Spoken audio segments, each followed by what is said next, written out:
Hey guys, tonight we're going to step out of our warm beds and into the deep, biting cold of a northern winter.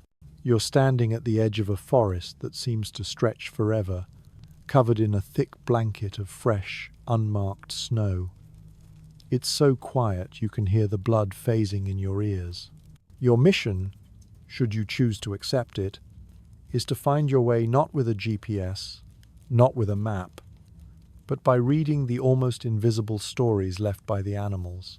And let's be honest, dropped out here with just your wits and that expensive winter jacket, you probably won't survive this.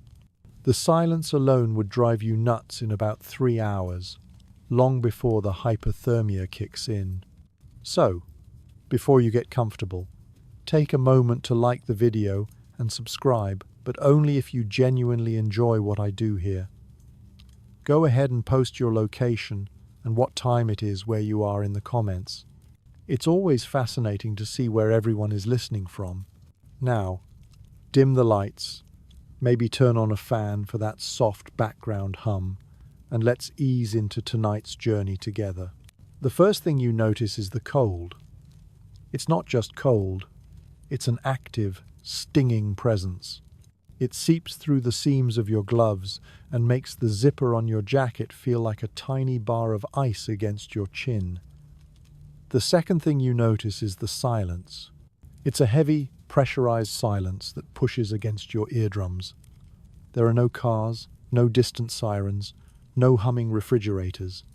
There is only the faint shush of your own breathing, fogging the air in front of your face, and the tiny, crystalline crunch under your boots as you shift your weight. Your mind, so used to constant input, starts to race. It's looking for a path, a sign, a notification, anything to focus on. But there is nothing, just white. This, right here, is the first and highest wall you must climb. You cannot learn to read this landscape until you silence the noise in your own head. An Anishinaabe or Cree tracker moving through this same forest generations ago wasn't burdened with this internal chatter. Their attention wasn't split between the real world and a dozen digital distractions.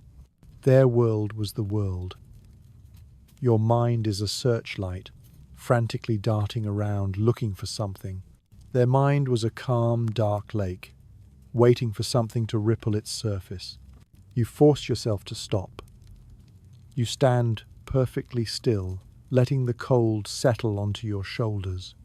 You close your eyes for just a second, and the world is reduced to the bite on your cheeks and the distant, muffled thump of your own heart. When you open them, you try not to look for anything.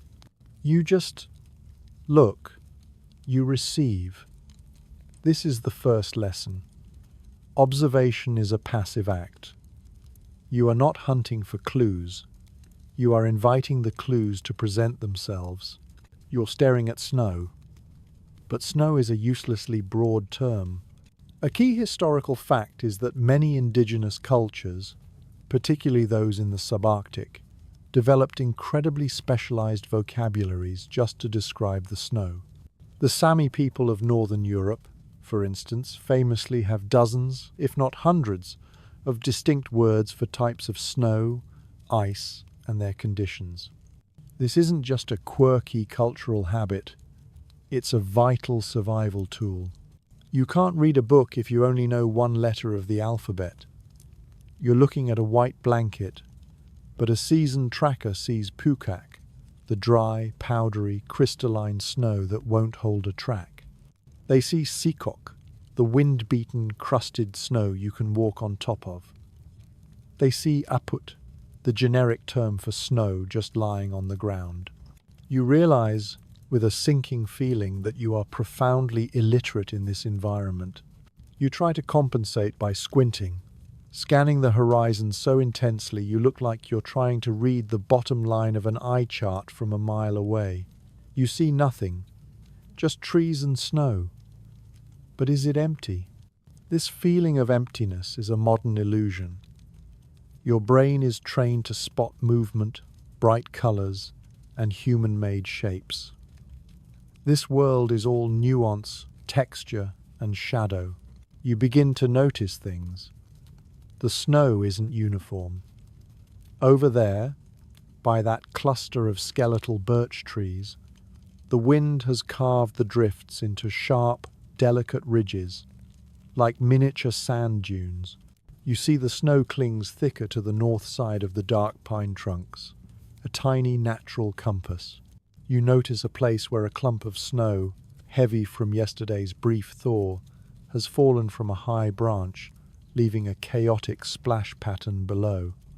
These aren't animal tracks, but they are disturbances. They are the landscape's normal activity. You are learning the baseline. You're teaching your brain what normal looks like, so that the abnormal, the track, the sign, the story will finally pop out.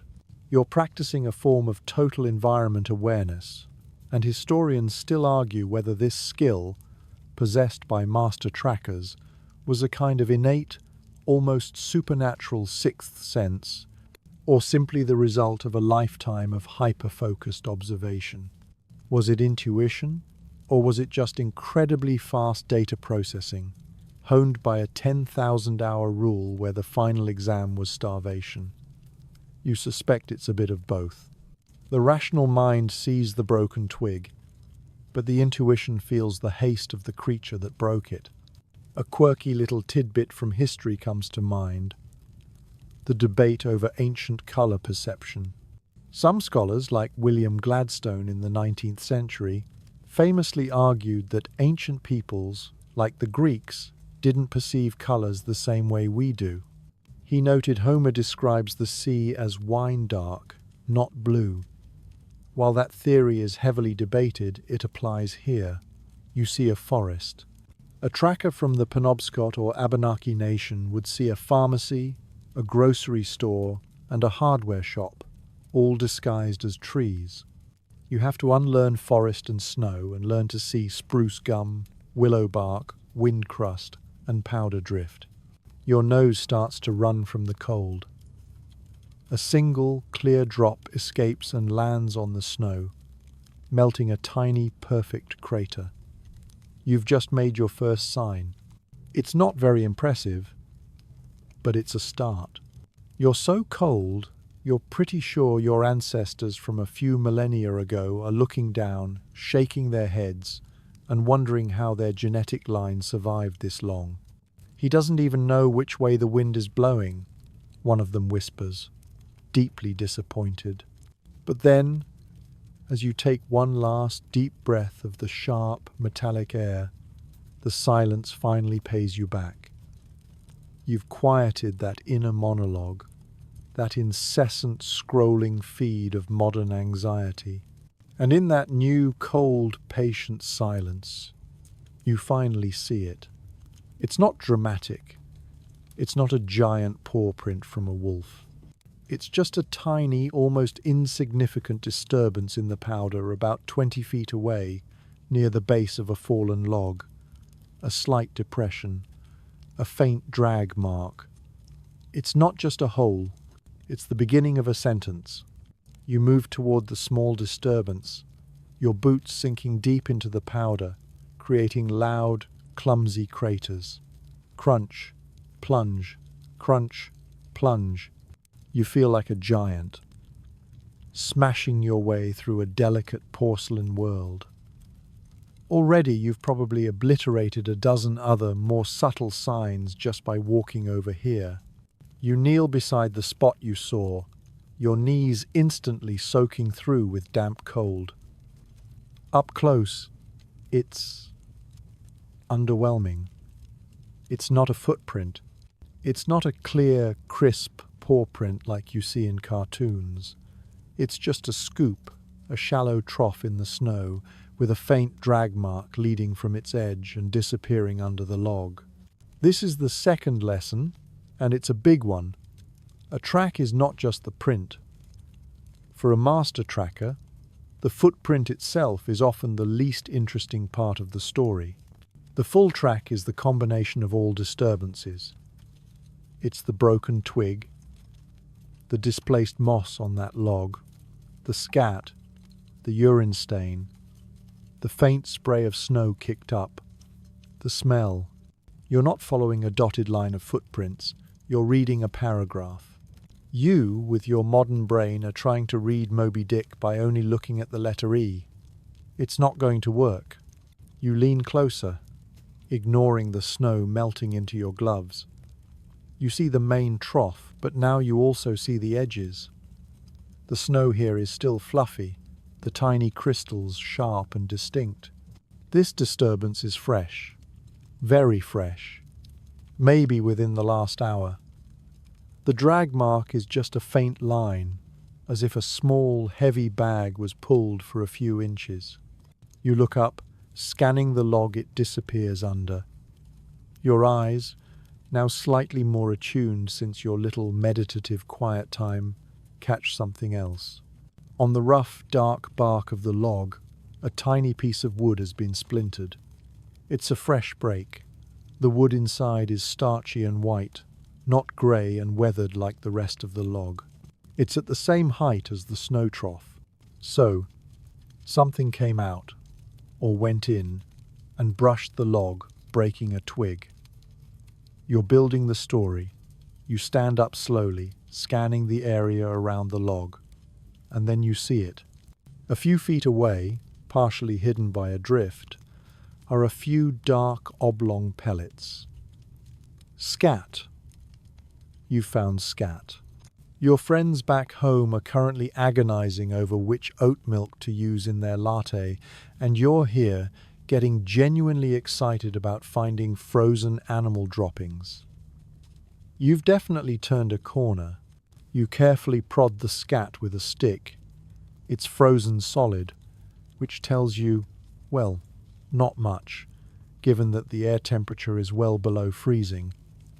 But it's not covered in new snow, so it's recent. You break one apart. It's fibrous, full of woody-looking bits. This was an herbivore, and it's been eating bark or tough stems. A porcupine, maybe? A hare? It's too big for a mouse. This is where the real knowledge lies. Indigenous trackers were, in essence, the original forensic scientists. A mainstream historical fact for you: modern studies of the sand trackers in the Kalahari, a very different environment, but the principles are the same, have shown that they can identify not just the species, but the specific individual animal from its track, noting the subtle imperfections in its gait or the wear on its foot. They can tell its age, its sex, and, by analyzing its scat, how healthy it is and what it last ate. You, on the other hand, have successfully identified poop from a plant eater. It's a start. You put the pieces together: a trough, a drag mark, a broken twig, and woody scat. It's likely a porcupine, shuffling from its den under the log to a nearby tree for a snack. The drag mark wasn't a tail. It was probably its low-slung belly or its quills brushing the snow. This entire story den, movement, feeding was told without a single clear footprint. A quirky historical tidbit comes to mind. Some fringe survivalist texts and outdoor lore claim that certain types of dried herbivore dung, like that from a caribou or bison, could be burned as a low smoke, almost odorless fuel source, perfect for a discreet fire that wouldn't give away your position. It's a strange, intimate knowledge of the environment, turning even waste products into a resource. You look at the frozen pellets, and thankfully, you're not that desperate for a fire just yet. You've spent almost half an hour analyzing this single spot, and you're still within 50 feet of where you started. You're not exactly dances with wolves at this point. You're more like loiters with porcupines. But you've learned the lesson. The landscape isn't empty. It's just written in a language you're only beginning to decipher. This whole time you've been looking for tracks, singular. But the real term is track and sign. The sign is the story. Historians and archaeologists still argue whether the great ancient kill sites, like the bison jumps where entire herds were stampeded over cliffs, were the result of mass community efforts, persistence hunting on a grand scale, or if they were orchestrated by a few highly specialized master trackers. These would be individuals who could read the land so perfectly they could predict the herd's movement days in advance, directing the entire hunt. It elevates tracking from a simple survival skill to a specialized, almost sacred profession. You brush the snow off your pants and decide to leave the porcupine to its business. You've read its mail, and that feels invasive enough. You turn to scan the woods again, and this time you see something new, something different. Further out, near a stand of young aspens, is a line of much clearer, more defined depressions. These do look like footprints. They are sharp, cloven, and deep. Finally, you mutter, something my brain can actually handle. It's like the universe got tired of the experimental French film and switched to a simple, comforting action movie. These are deer tracks. They are obvious, clear, and headed somewhere. This isn't the subtle story of a creature emerging from its den for a snack. This is a story of travel. This is a trail. And a trail is something you can follow. You start to trudge toward the aspen grove, your own clumsy tracks falling into the much more graceful, purposeful line left by the deer. You're finally moving. You reach the line of tracks in the aspen grove, and the difference is night and day. Compared to the subtle, almost philosophical smudge left by the porcupine, this is a clear, bold statement. These are the tracks of a white-tailed deer. You kneel again, and this time you can see the perfect, heart-shaped, or maybe spade-shaped if you're a card player, print of a cloven hoof. It's pressed deep into the snow, a good 6 or 7 inches, telling you the powder is soft and the animal has some weight to it. The 2 pointed toes are clear, and just behind them you can see 2 smaller, rounder impressions. These are the dew claws. They only register in deep, soft snow like this. So you know the deer isn't just skimming the surface. It's plunging with each step. You stand up and look ahead. The tracks form a perfect, dotted line, one print placed almost directly in front of the other. It's a direct register walk, a classic sign of an animal that's calm and conserving energy. It's moving with purpose, but it's not in a hurry. For the first time, you feel a small spark of confidence. This is a highway. This is a road you can follow. It's like the deer left you a personalized, hoof-printed map. Follow me, it seems to say. I know where I'm going. You, who just 30 minutes ago were having an existential crisis about snow, are now boldly on the trail. You begin to walk, placing your own clumsy boots as close to the tracks as you can without disturbing them. You're immediately struck by how efficient the deer's path is. You're weaving through thick stands of young trees and over fallen logs, but the trail never gets stuck. The deer has taken the path of least resistance, finding the natural gaps, moving with a fluid grace that makes your own movement feel like a joke. You're snagging your jacket on twigs, stumbling on hidden branches, and breathing heavily. You probably sound like a bear trying to assemble IKEA furniture in the dark. The deer, you sense, just flowed through here. After a few hundred yards, the tracks stop. Not abruptly, but they just end. In a small trampled area around a cluster of red-stemmed bushes. You think it's red osier dogwood, but your plant knowledge is about as good as your tracking skills. The snow here is kicked up, and the bushes themselves are the clue. You look closely at the tips of the branches. They're ragged, torn, and shredded. This is browse. This is where the deer stopped for a snack. A rabbit or a rodent, with its sharp incisors, would have left a clean 45-degree angle cut, like a tiny pair of garden shears. A deer, having no upper incisors, has to grasp the twig with its lower teeth and tongue and just pull. It tears the wood, leaving this distinctive, messy end. You found the deer's lunch counter. This is vital information. The deer is browsing as it goes, meaning it's not panicked. It's on a routine.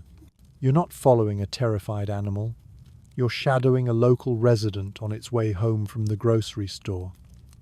This simple observation is a mainstream historical fact in action. For the indigenous peoples of these woodlands, like the Anishinaabe or the Haudenosaunee, the deer was a true life source. It provided venison for food, sinew for thread, bones for tools, and most importantly, buckskin for clothing. Reading a deer's trail wasn't a hobby.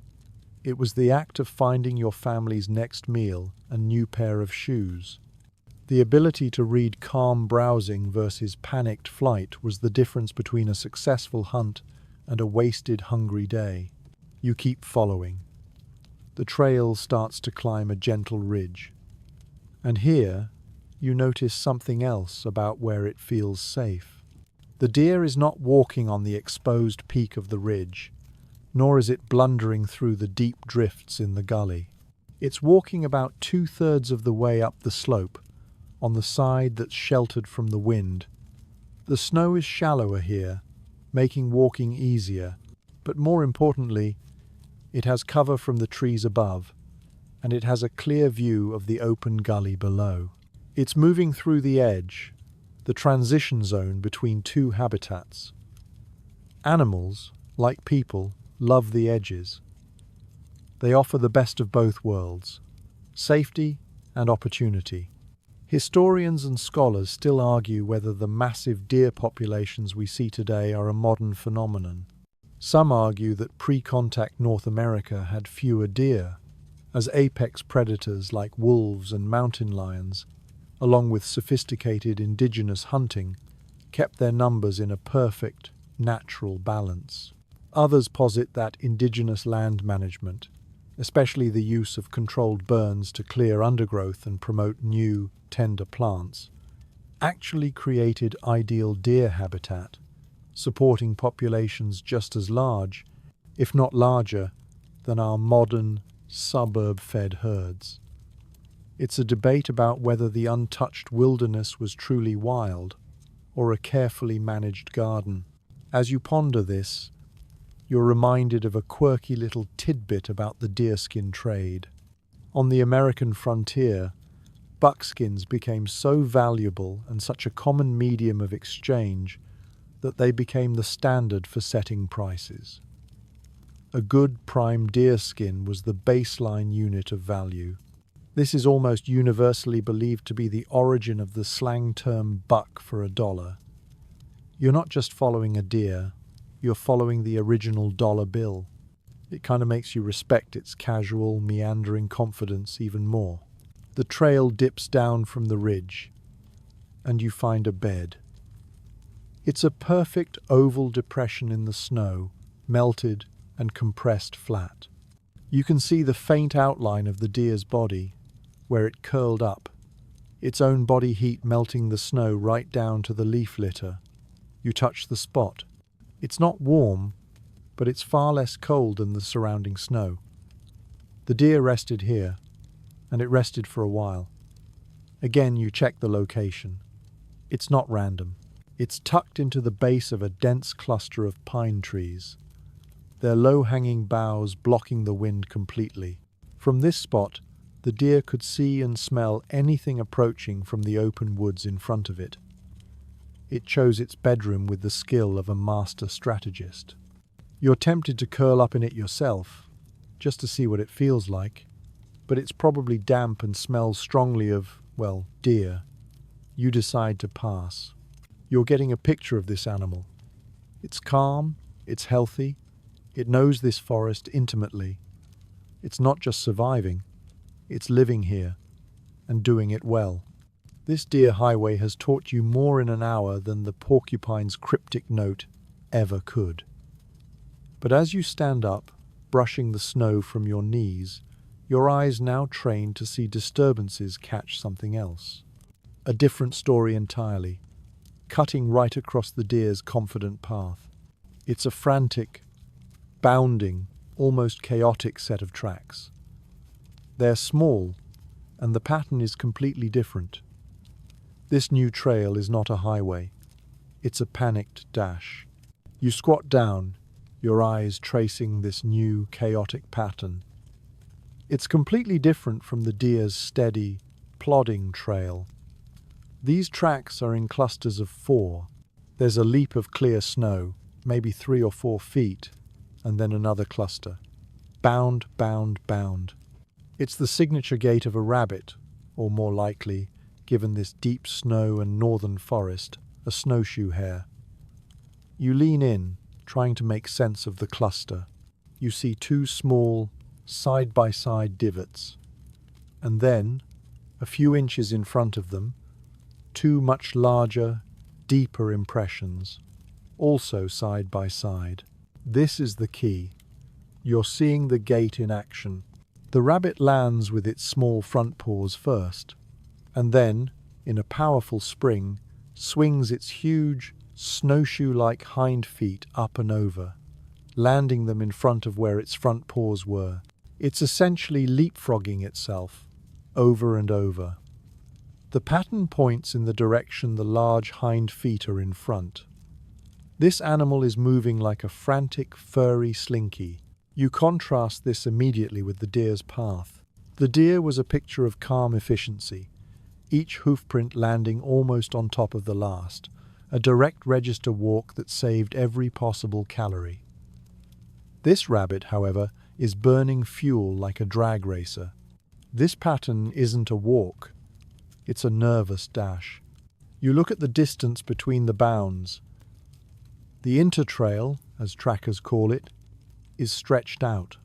A rabbit that's just casually hopping along, maybe nibbling on some bark, would leave tight little clusters, the front and hind paw prints all very close together. This rabbit is flying. The leap between bounds is long, and the distance between the front and hind prints within the cluster is stretched. This animal is terrified. Its body is elongated, its muscles straining, pushing off with all its might. It's running from something, or running to something, and it's doing it in a blind panic. A mainstream historical fact for you. For many northern woodland tribes, like the Cree and the Ojibwe, the snowshoe hare was a fundamental winter food source. When larger game like deer or moose was scarce, it was the prolific rabbit that staved off starvation.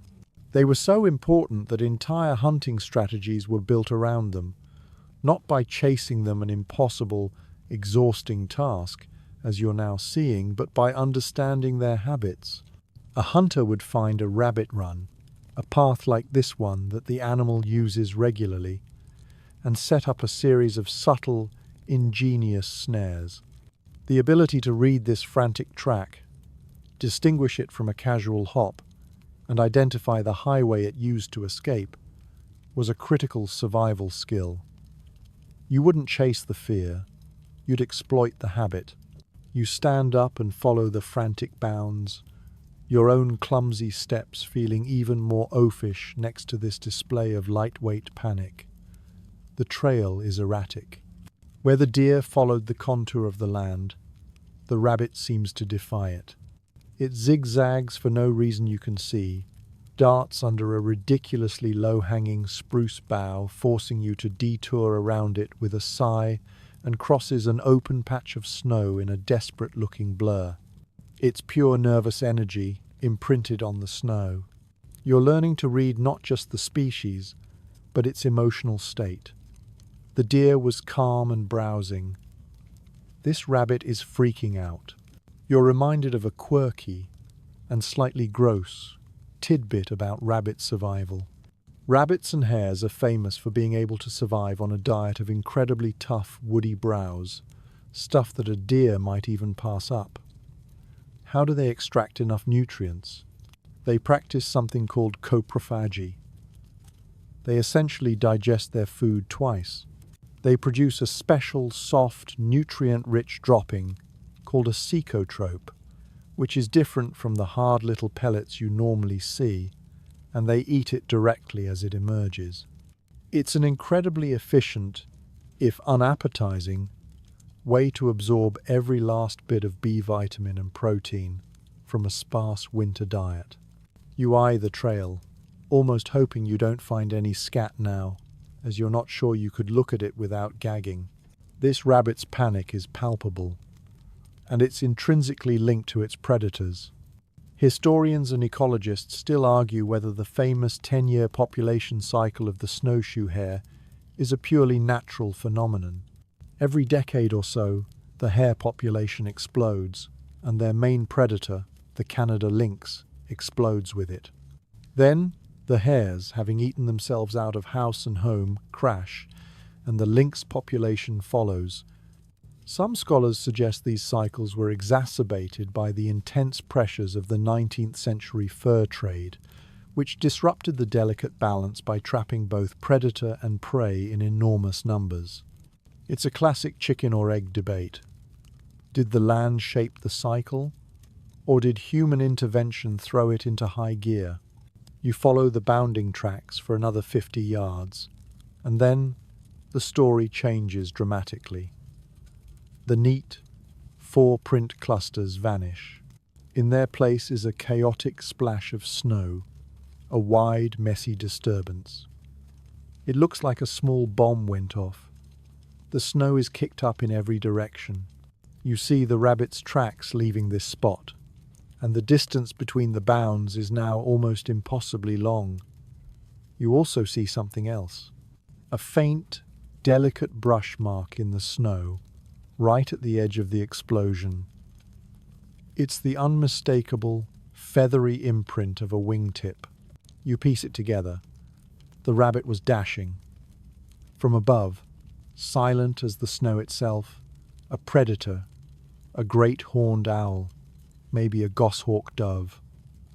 The explosion was the moment of impact, or near impact. The rabbit, in a last-second juke, threw itself sideways. The owl hit the snow, missing by an inch.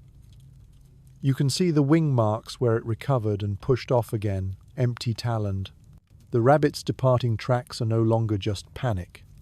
They are pure, adrenaline-fueled, life-or-death terror. You've just read a failed assassination attempt, written entirely in the snow. You stop and catch your breath, genuinely impressed. You've just read a story with a plot, a protagonist, and an antagonist. As you stand there, marveling at this tiny, frozen drama, your eyes are drawn to a new line of tracks. This line, unlike the deer's highway or the rabbit's chaotic sprint, is something else entirely. It cuts right across both trails, indifferent to them. It's a precise, single-file line of prints, one placed directly in front of the other, as if the animal were walking a tightrope. The line is unnervingly straight, heading directly for a distant thicket. This, you realize, is the track of a hunter. This new trail is captivating.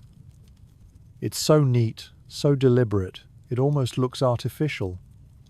You kneel beside it, and the difference is stark.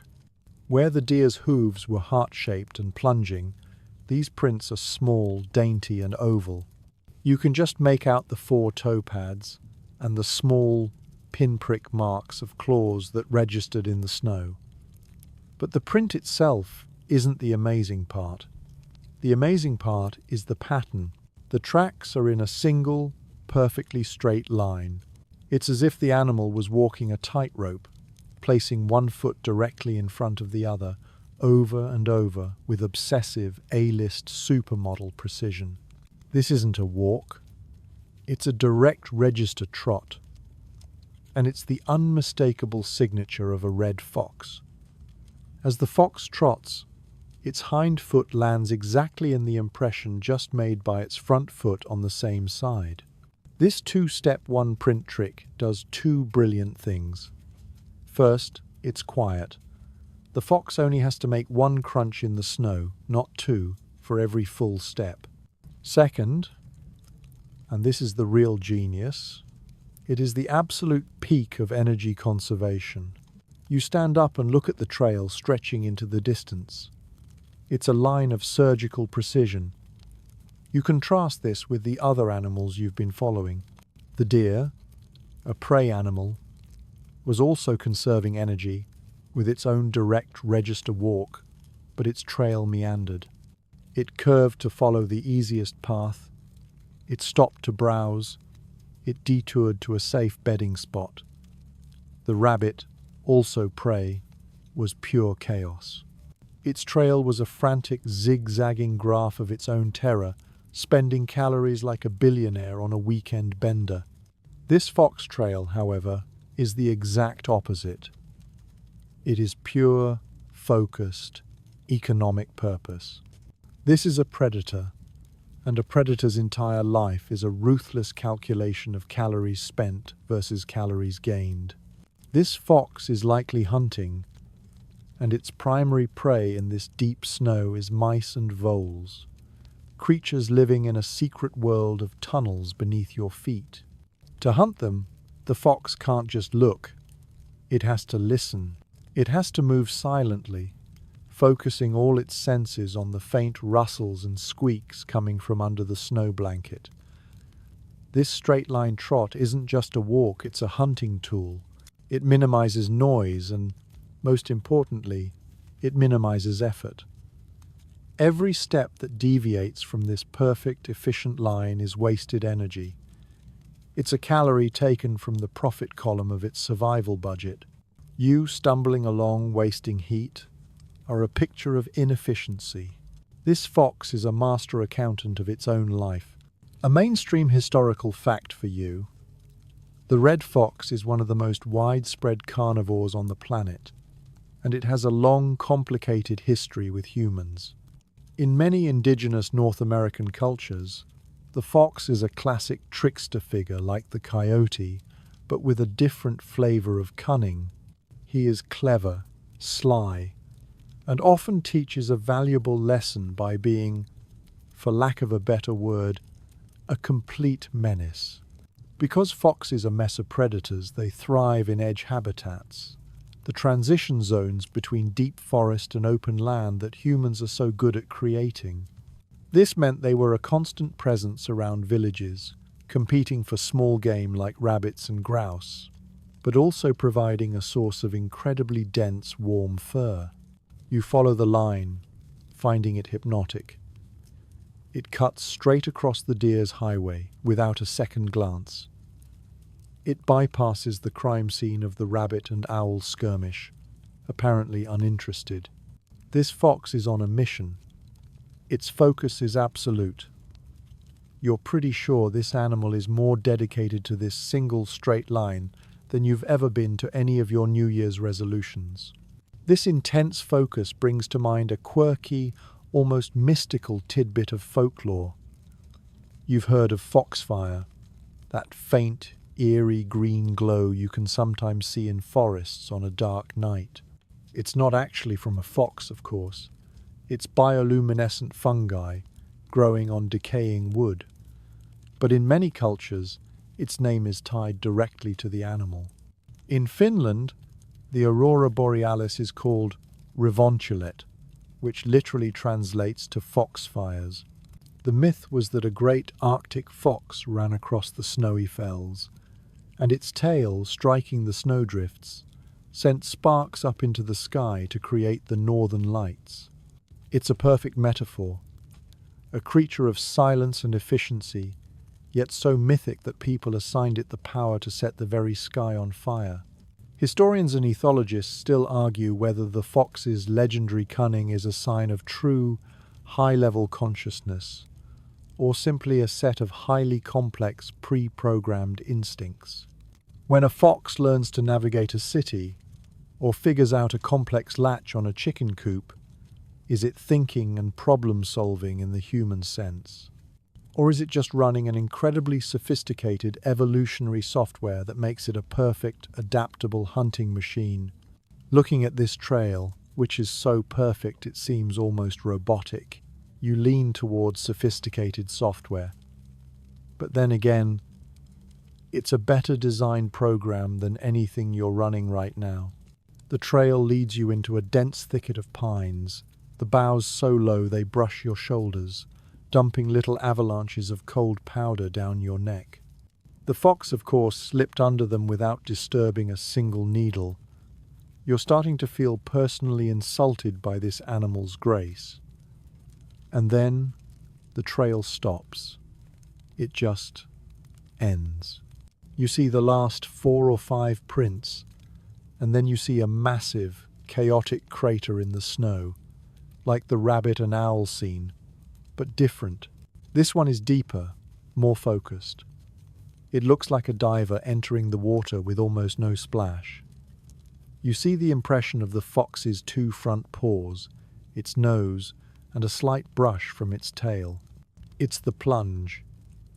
The fox, hearing a mouse under the snow, has leaped into the air and dived, face first, into the drift to snatch its prey.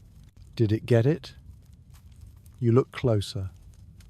There are no signs of a struggle, no blood, just the fox's tracks leaving the plunge hole. But they're no longer in that neat, tightrope trot.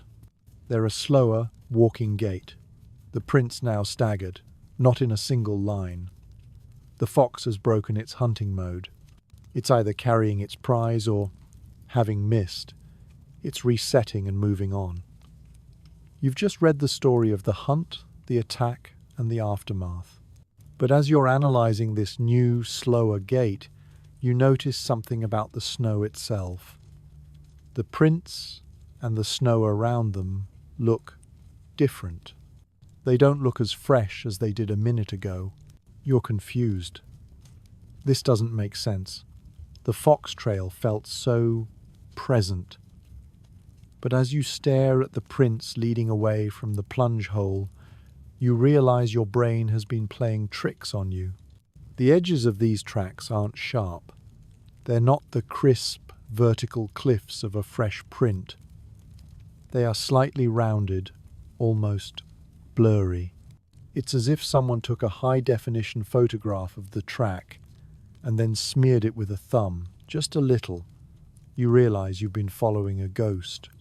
The plunge hole was fresh, yes. But the straight, tightrope trail you followed to get here? That was from a different animal? Or from this same animal on a different day? You just stumbled upon a new, fresh event, the plunge, in the middle of reading an old, cold story. You're not just a bad tracker, you're a bad storyteller, mixing up your chapters. This is the next and maybe the most difficult lesson. The snow is not just a canvas, it is a clock. It is a dynamic, shifting, melting, and sublimating hourglass, and every track pressed into it begins to decay the moment the animal lifts its foot. You've been learning to read what and how. Now you must learn to read when. To get a baseline, you look back at your own clumsy boot print from a few minutes ago. It is perfect. The edges are sharp enough to cut paper. You can see the tiny, complex logo of the boot manufacturer in the heel. The snow that you kicked out of the track, the ejector, as the pros call it, is sitting in a distinct, fluffy, uncompressed pile right next to it. This track is so fresh, you're pretty sure you could still get a weak Wi-Fi signal from it. This is a print that is minutes old. Now, you look back at the fox's trail. The blurriness you're seeing has a specific cause. The sun, though low and weak, is still bright. You notice that the north-facing edge of the track, the one in shadow, is slightly sharper than the south-facing edge, which is exposed to the sunday. This isn't melting, it's sublimation. The sun's rays are turning the tiny, sharp ice crystals directly into vapor, skipping the liquid phase entirely. It's a microscopic, slow-motion sandblaster, softening the definition of the print, rounding its corners, and making it look old. And then there's the wind. A slight breeze, one you barely noticed, is sending a faint, dusty snake of loose snow sliding across the surface. You watch, fascinated, as these tiny particles begin to fill in the fox's track, like silt settling in a riverbed. The track becomes shallower. The sharp imprints of the claws are now just faint dimples. The wind is a great eraser. This ability to age a track is the real-world application of a debate historians and anthropologists still have. Did ancient, non-agricultural peoples perceive time in the same linear way we do? We are obsessed with a linear timeline, past, present, future, measured in minutes and hours. Many indigenous cultures, however, are often described as having a cyclical or event-based perception of time. What mattered wasn't Tuesday at 3 p.m., but after the last snowfall, before the sun was highest, or during the first thaw. This skill, this reading of the snow clock, is exactly that. It's reading event time. This track was made 2 suns past. That deer browsed 1 frost ago. It's a more natural, and in this world, a far more useful way to navigate your reality. The sun and wind are subtle. The real destroyer of a track is a thaw. If the temperature had risen even 1 degree above freezing, these tracks would become a chaotic mess. The sharp edges would slump, the print would fill with water, and the whole thing would get wider and shallower. Then, when the cold returned at night, it would refreeze, turning the track into a simple, icy, fossilized cup. You'd know something walked here, but all the fine details, the claws, the toe pads, the direction would be lost, blurred into a generic, icy divot. A mainstream historical fact that revolves around this very principle is the 1991 discovery of Ötzi the Iceman in the Alps.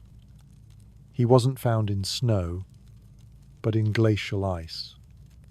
But the principle is identical. For 5,300 years, the ice was his clock. It preserved him perfectly. But when the climate shifted and the glacier began to melt, it exposed him.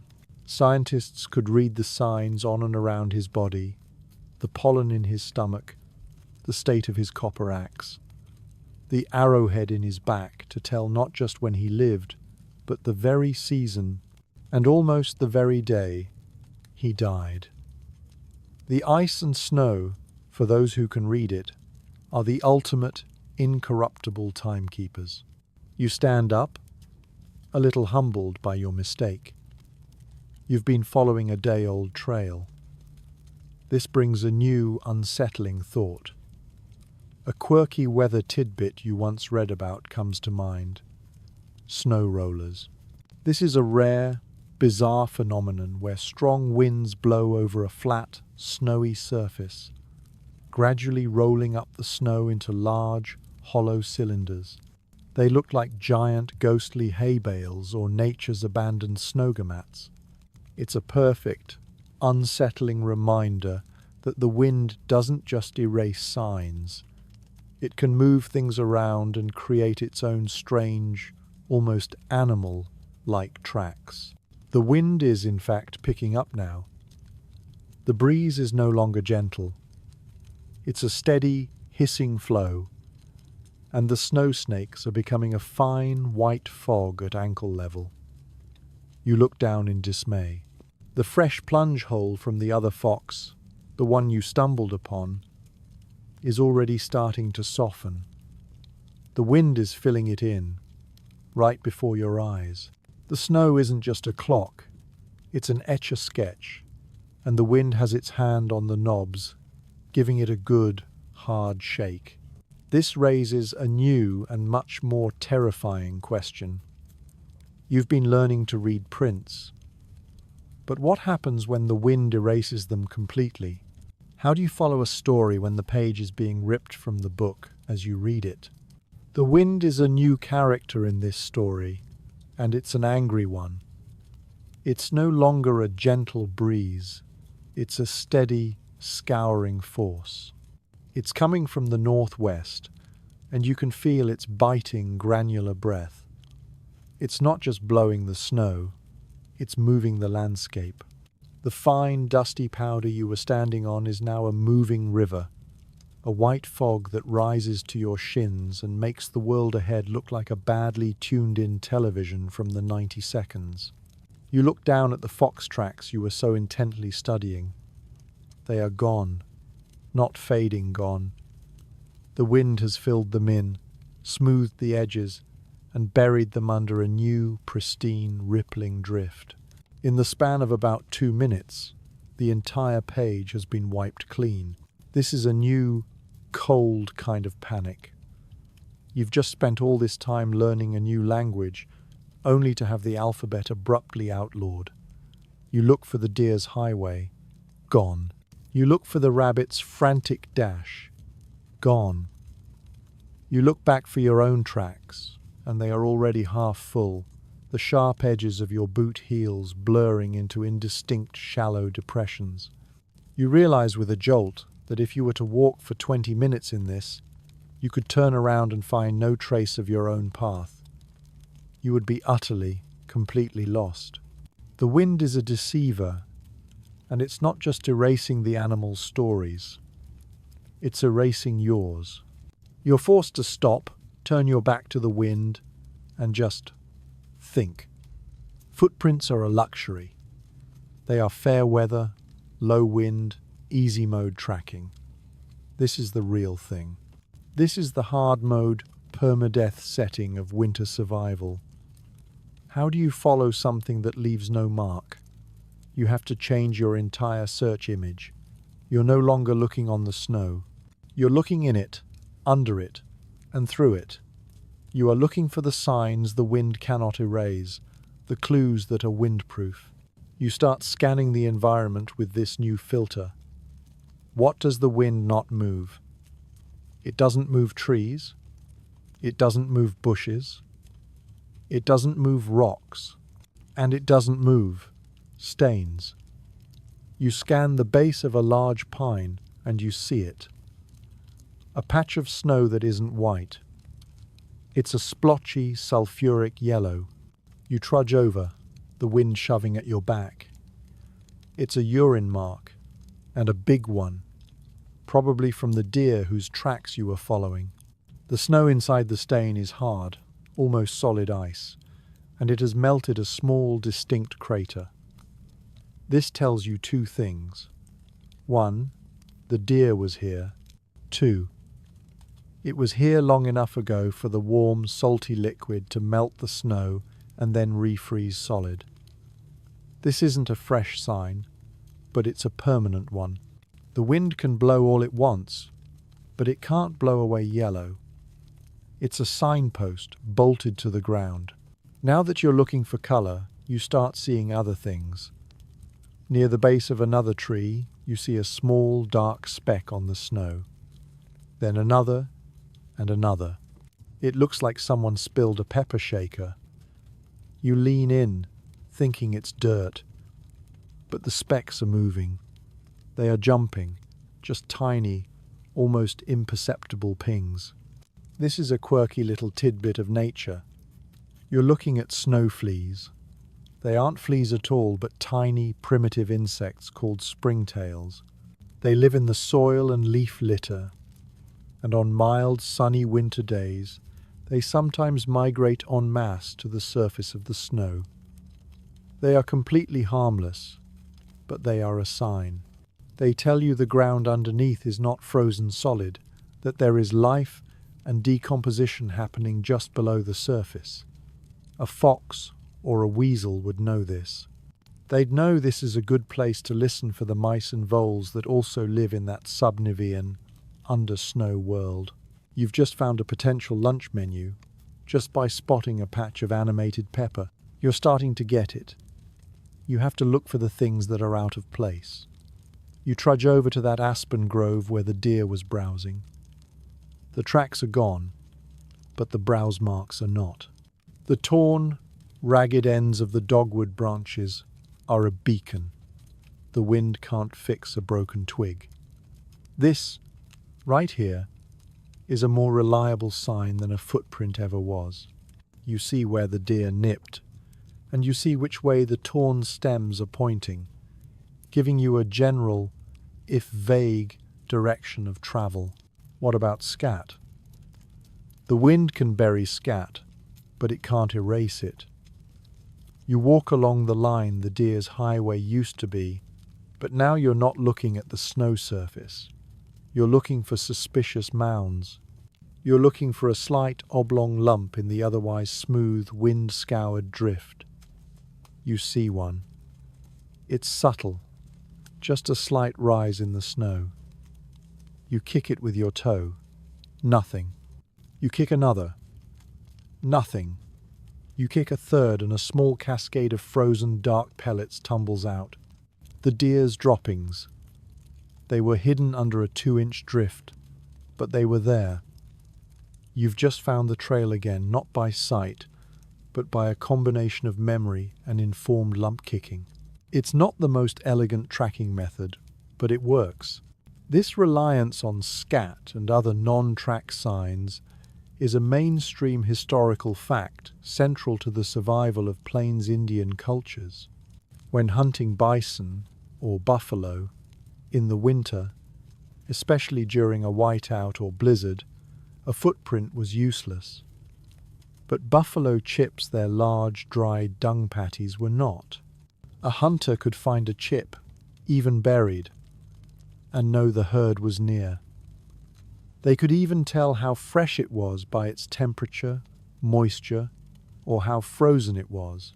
And, as a famous bonus, these chips were one of the only sources of dry, reliable fuel on the treeless prairie, burning with a low, hot, almost smokeless flame.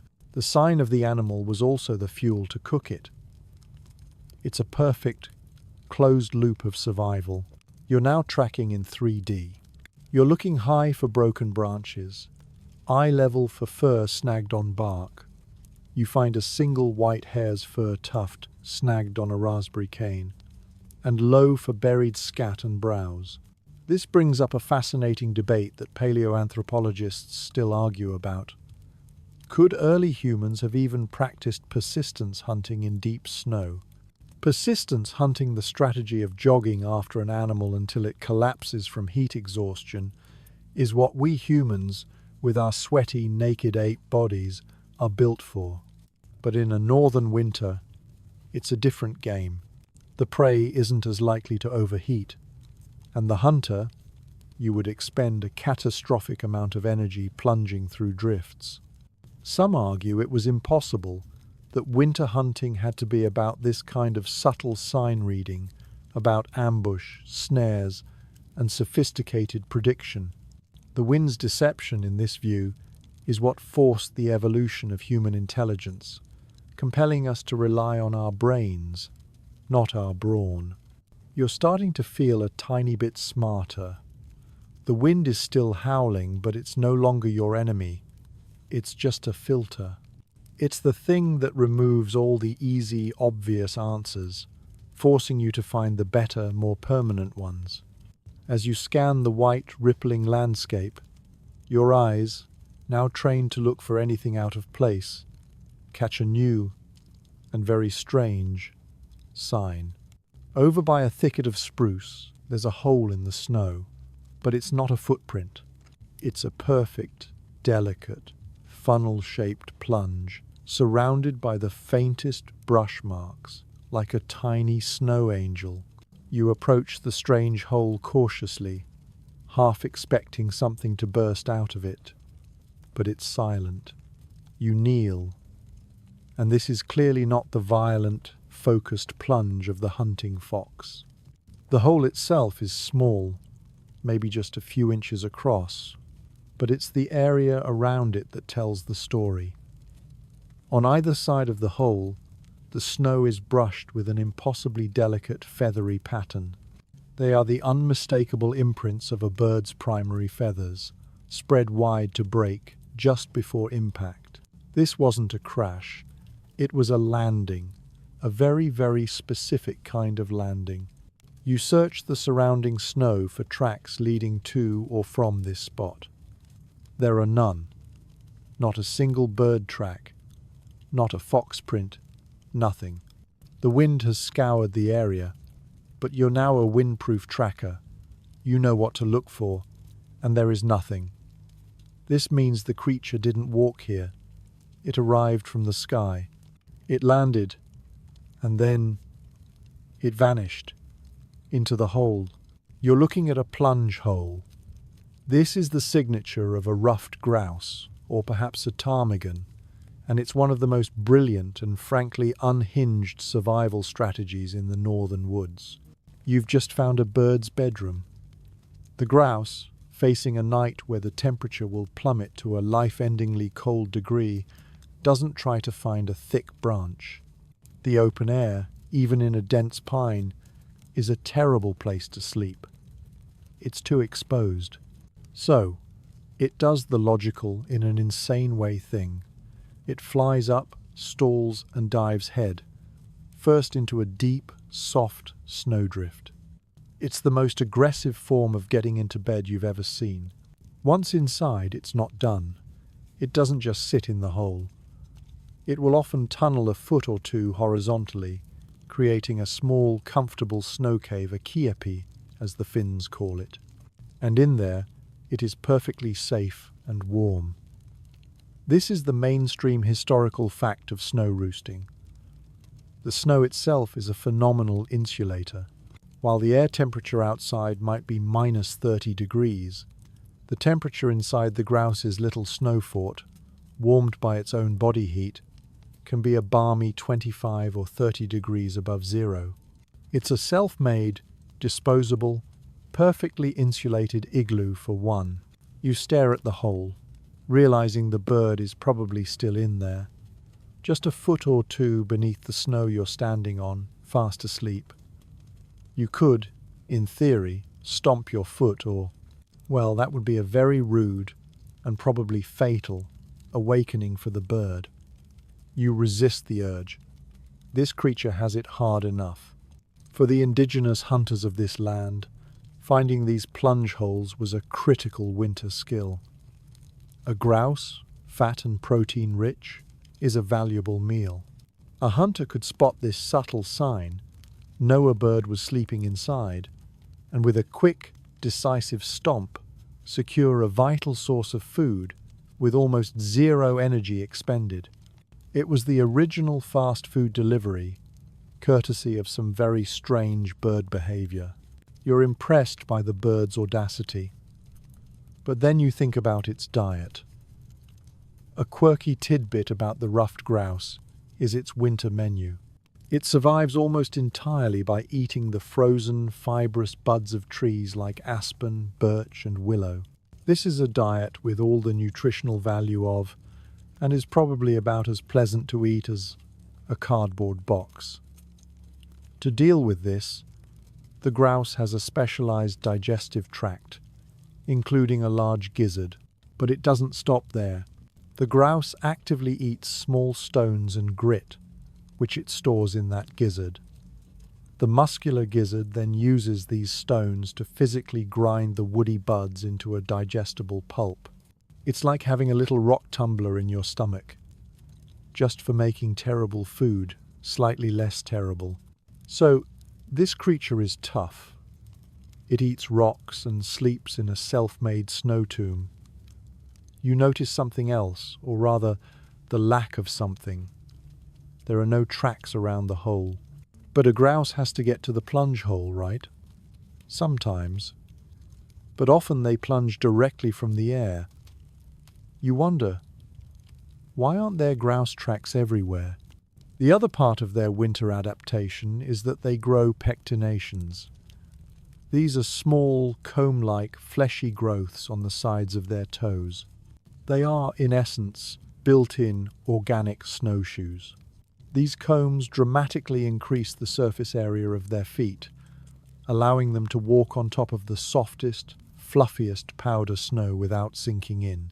The very fact that you haven't seen any bird tracks is, itself, a sign of the grouse. Ornithologists and biologists still argue whether this incredibly specific snow-roosting behavior is a deep, hardwired instinct or a skill that is learned by young birds observing their mothers. Is the first plunge a leap of faith or a calculated decision? They also debate the precise trigger. Is it a certain air temperature? Is it the wind chill factor? Or is it a specific, low light level at dusk that tells the bird's brain, okay, time to swan dive into the white oblivion? The fact that a bird can look at a 10-foot deep snowdrift and think cozy is a mystery you're happy to leave to the experts. You stand up, brushing the snow off your knees, and decide to give the sleeping grouse a wide berth. Its life is precarious. This burrow is a perfect defense against the cold, but it's a terrible defense against a predator. That fox on its tightrope trot is listening for the faintest sound, and a grouse shifting in its snow cave is an easy-to-find snack. Sometimes, a warm spell will melt the top layer of snow, and a hard frost will refreeze it, trapping the grouse under an impenetrable crust of ice, where it starves. It's a high-risk, high-reward sleeping arrangement. This discovery of an animal hiding in the snow, not just moving on it, changes your perspective. The forest is not just a two-dimensional surface, it's a 3D matrix of life. And if this small bird is here, what about the big animals? The ones that are supposed to be asleep? You think of black bears. You've been told they hibernate. You imagine them in a cave, completely comatose, like a furry boulder. But is that right? How would you even find one? You certainly wouldn't find a trail. You'd have to look for a sign that's even more subtle than a grouse's plunge hole. You'd have to look for a sign that a creature is breathing. You're walking away from the grouse's snowy bedroom, a new kind of respect for the silence filling your mind. The forest is a dormitory, and you're just blundering down the hallway. This idea of a creature breathing under the snow, existing in a warm pocket just beneath your feet, is a game changer. You're no longer looking for movement, you're looking for stillness. You're looking for evidence of life in a state of suspended animation. And that brings you to the biggest sleeper of all, the black bear. Finding a hibernating bear, you realize, is not tracking. It's a form of geological survey. You can't follow a trail. The bear made its last tracks months ago, just before the first sticking snow. Those prints are now at the very bottom of this 3-foot deep pack, a frozen, fossilized memory. To find the bear, you have to find its house. And a bear's choice in winter real estate can be varied. They aren't picky. They'll use a rock crevice, a hollowed-out giant log, or the root ball of a toppled tree. But most commonly, they just dig. They find a steep, north-facing slope, north-facing, so the warm winter sun can't melt their roof, and they excavate a simple, short tunnel ending in a small chamber. So you start scanning the landscape differently. You're not looking at the ground, you're looking at the topography. You're looking for a steep hillside, preferably one thick with trees that would have a dense root structure to support a tunnel. You find a ridge that matches the description, and you begin to walk its base, your eyes scanning the slope above you. You're looking for... what? A door? A welcome mat? You're looking for a dark hole, a cave. But it's not that easy. The entrance to the den is almost always plugged. The bear, having settled in, will rake in leaves, dirt and snow with its last bits of energy, creating a plug to seal itself in from the cold. The falling snow does the rest. A bear's den is, by design, invisible. You could walk right past it. You have probably walked right past it. This, you realize, is the ultimate windproof sign. It's not on the snow, it's of the land itself. But the bear makes one tiny, fatal mistake. It breathes. This is the mainstream historical fact that is so often misunderstood. A black bear's winter sleep isn't true hibernation. It's torpor. A ground squirrel, a true hibernator, will drop its body temperature to near freezing. Its heart will slow to just a few beats per minute. It is, for all intents and purposes, dead to the world. A bear, however, only drops its body temperature by about 10 or 12 degrees. Its metabolism plummets, yes, but it is not comatose. It is, in a very real sense, just an extremely lazy sleeper. And because it's still relatively warm, it's still breathing, slowly. A single, slow, warm, moist breath every 45 seconds or so. And in this frozen world, that warm, moist breath has to go somewhere. You're scanning the snowy slope, and you see a spot that just looks wrong. It's not a hole, it's just a patch of snow high up the bank that seems to be discolored. You scramble up the hill, your boots slipping, using roots to pull yourself up. You get to the spot. It's a slight depression, maybe the size of a chimney. The snow here is gone. In its place is a delicate, crystalline latticework of frost. It's hoarfrost, formed as the bear's warm, wet breath escapes the den, hits the sub-zero air, and freezes instantly, coating the edges of the hole. You've found it. You've found the ventilation hole. You kneel, your heart suddenly thumping in your chest. You are 2, maybe 3 feet away from the head of a 400-pound black bear. The hole itself is tiny, just a few inches across, a blowhole to the surface. You lean in, very, very slowly. You can't hear anything, but you can smell it. It's not a bad smell. It's a heavy, musty, warm fur smell. It's the smell of a dry, living animal. It's the smell of den. You stare at the hole, and after a long, silent minute, you see it. A faint, tiny puff of vapor, like a miniature steam engine, puffs from the hole, and you see a few of the frost crystals vibrate. Then, stillness. The danger of this, for an indigenous hunter, was immense, because they can wake up. A hunter who found this sign and made too much noise, or who was unlucky, could find himself face to face with a very groggy, very confused, and very angry landlord, bursting from the snow like a fur-covered monster. But the reward was worth the risk. A bear in winter is a treasure chest. A quirky tidbit for you. The most valuable part wasn't just the meat or the hide, it was the fat.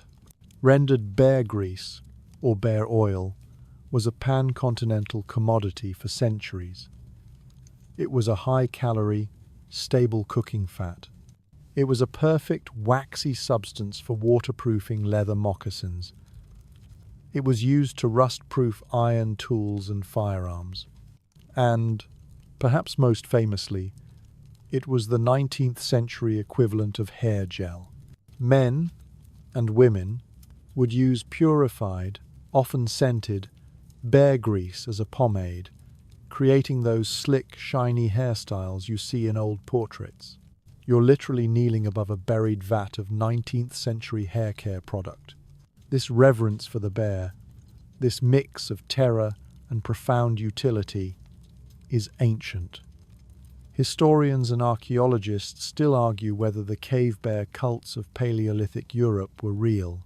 They find Neanderthal sites with cave bear skulls, arranged in deliberate, seemingly ritualistic patterns. Were these the first gods? Was this worship? Or was it just a practical trophy room, a way of honoring a major kill, or just a tidy way to stack bones? This bear ceremonialism is found in cultures all over the northern world, from the Ainu of Japan to the Sami of Finland, and right here with the Cree.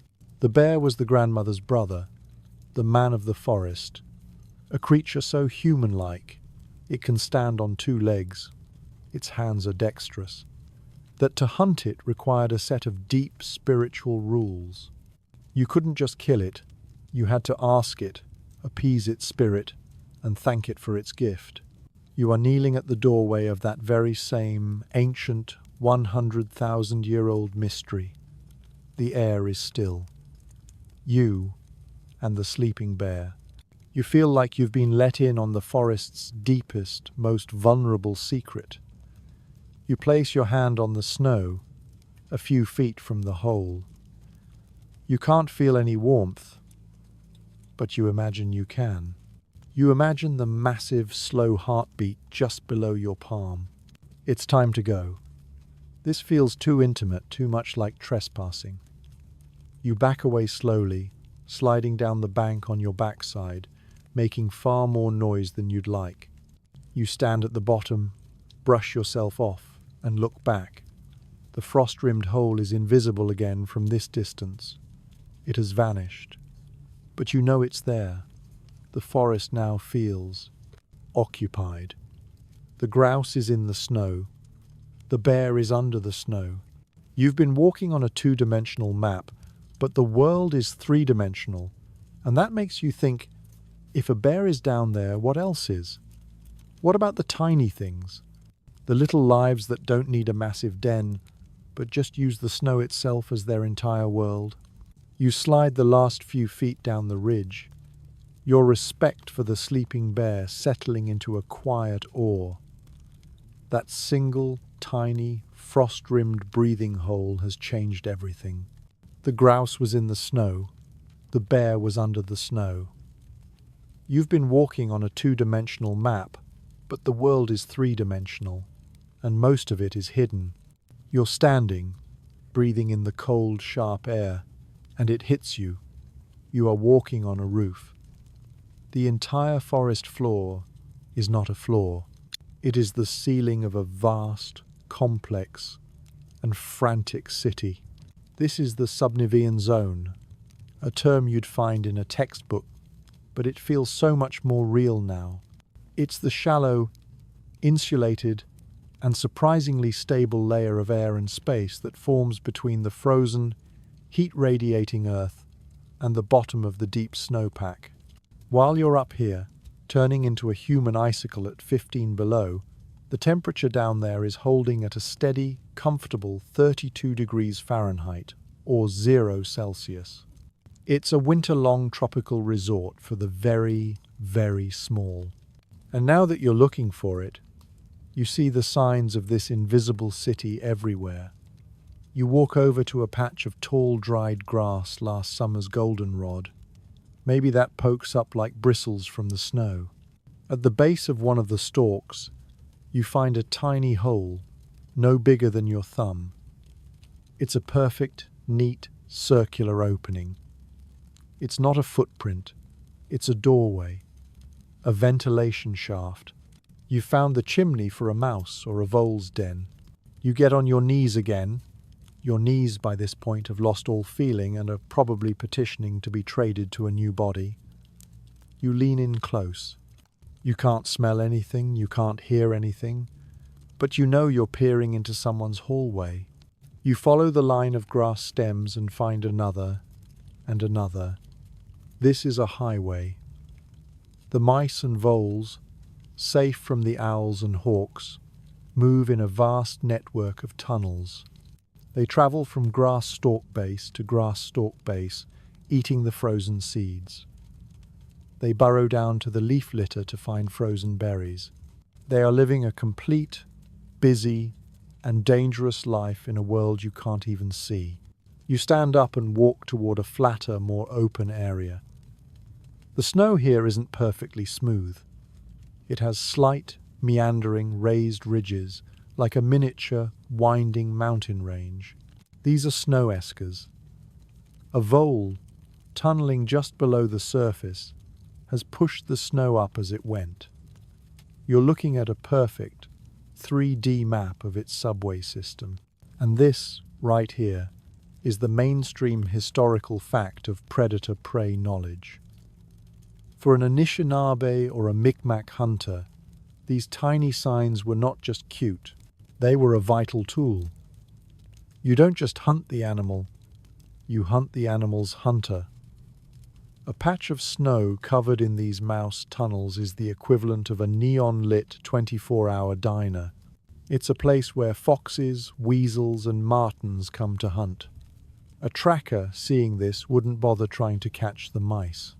They would set their snares and traps here for the valuable fur-bearers that were guaranteed to show up. You've just found a trap set.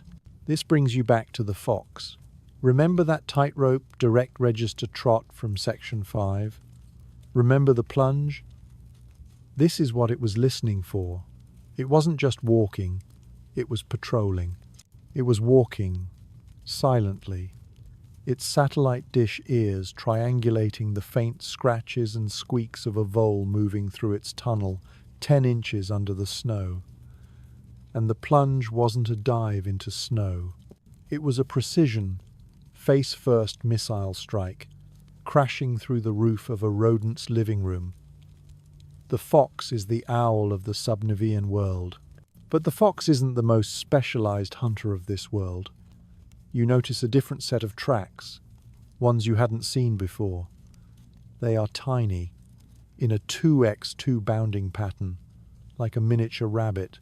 But the prints show 5 toes, not 4. This is a weasel. The tracks lead, with a clear purpose, directly to one of those thumb-sized ventilation holes, and they stop. They don't leave. The weasel has entered the city. Its long, impossibly slender, snake-like body is built for exactly this, to flow down those tunnels and hunt the mice and voles in their own homes. It's a home invasion, on a miniature, terrifying scale. You're starting to see the connections. The snow is a book, and every animal is writing a sentence, and all the sentences are interconnected. The weasel's story is written inside the mouse's story, which is the whole reason for the fox's story. You're kneeling by one of the eskers, and you see a tiny pile of debris. It's a midden, or a kitchen dump. You can see the husks of pine seeds, and tiny, dark, rice-sized droppings. This is the scat of a vole. You're reminded of a truly quirky and bizarre biological tidbit, the shrew. The short-tailed shrew, which also lives in this Subnavian world, is one of the world's only venomous mammals, its saliva containing a toxin to paralyze mice. But even weirder is Donnell's phenomenon. To survive the winter, when food is scarce, some species of shrew engage in an act of biological desperation. They literally shrink. Their bones, their internal organs, and even their brains can shrink by 20% to conserve energy. They are getting through the winter by making themselves smaller, which is a survival strategy so extreme it sounds like science fiction. The density of this life is staggering. Ecologists and historians still argue whether the famous boom and bust population cycles of these small rodents, the vole plagues or lemming eruptions, are driven from the top down or the bottom up. Is it a bottom-up process, where a year with a massive seed crop, a mast year, causes the rodent population to explode, which then causes the predator population to boom? Or is it top-down, where a sudden crash in the predator population, perhaps from disease or overtrapping, allows the rodents to explode, who then eat themselves out of house and home and crash? It's a debate about what's really in charge, the predator or the food. You stand up, your head spinning with all this hidden activity. You found the porcupine's den, the deer's highway, the rabbit's panic, the fox's hunt, the grouse's bed, the bear's sanctum, and now the mouse's invisible city. You can read all of it. You're a regular snow detective. There's just one tiny, nagging problem. You're still completely, hopelessly lost. You've learned to read the who and the how, but you have no idea about the where. You've been so focused on looking down, you haven't looked around. You have no idea which way is north. The sun is just a bright, hazy patch in a white sky, its position totally unclear. You've been following trails, but you don't know if they're leading you deeper into the wilderness or back toward home. You need a compass. You've been kneeling by the Voles subway system, a certified genius of the Subnivean world, but this one realization hits you like a physical slap. You are completely, terrifyingly lost. All this knowledge is microscopic. You can read the biography of a single mouse, but you can't read the one-word, all-caps headline, "Which way is the car?" You've been so focused on the signs, you forgot about the direction. You stand up and kick a puff of snow, an act of childish frustration that makes you feel slightly better. You need a compass.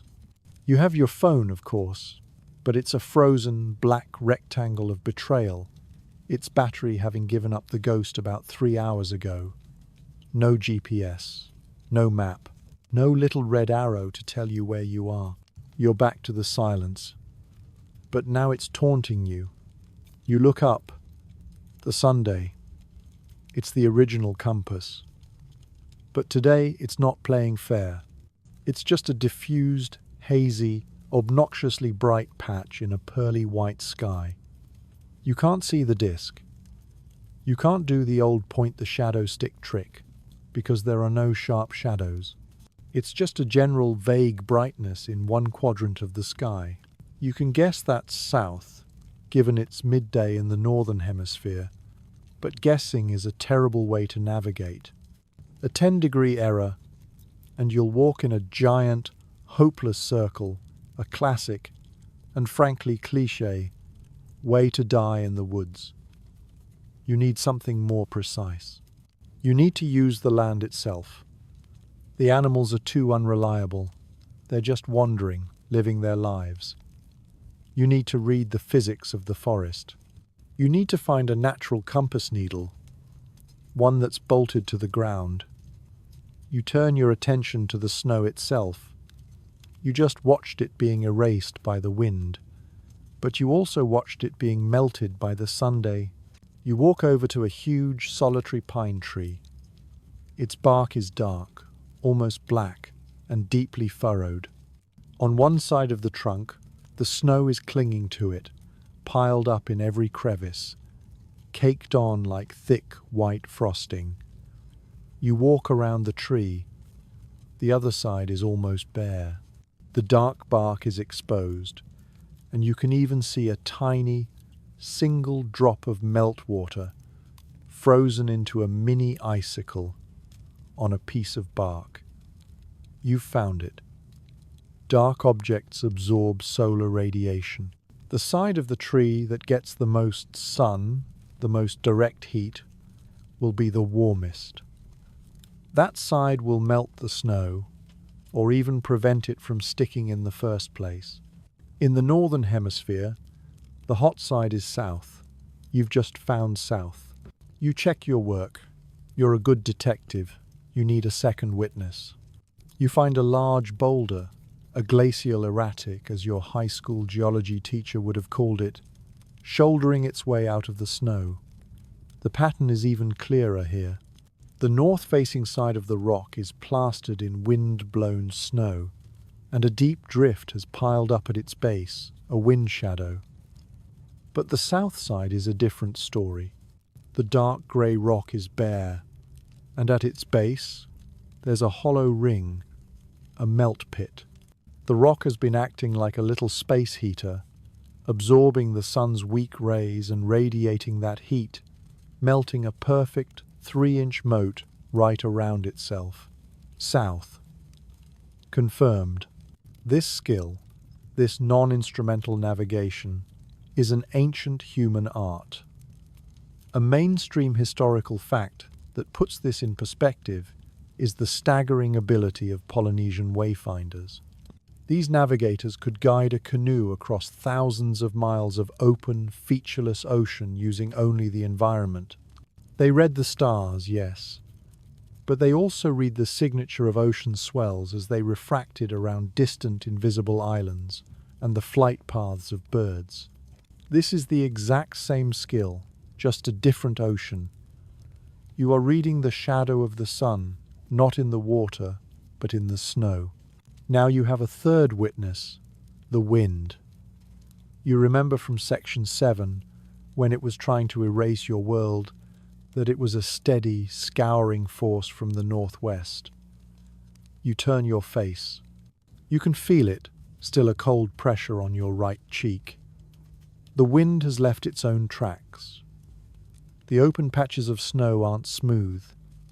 They are carved into long, parallel, rippling ridges. These are sastrugi, a quirky little tidbit of vocabulary. They are frozen, sculpted waves, and they are all aligned perfectly, pointing southeast, the direction the wind is blowing to.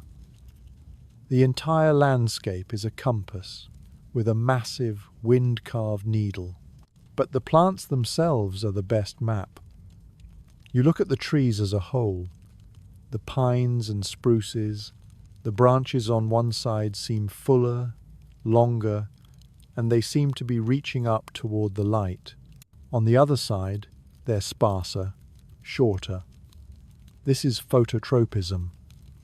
The trees are solar panels, and they've optimized their branch growth over decades to catch the most sun day. The full side is south. Even the lichens and moss agree. They prefer the north side of the tree, the side that is shadier, damper, and more protected from the sun's high noon UV rays.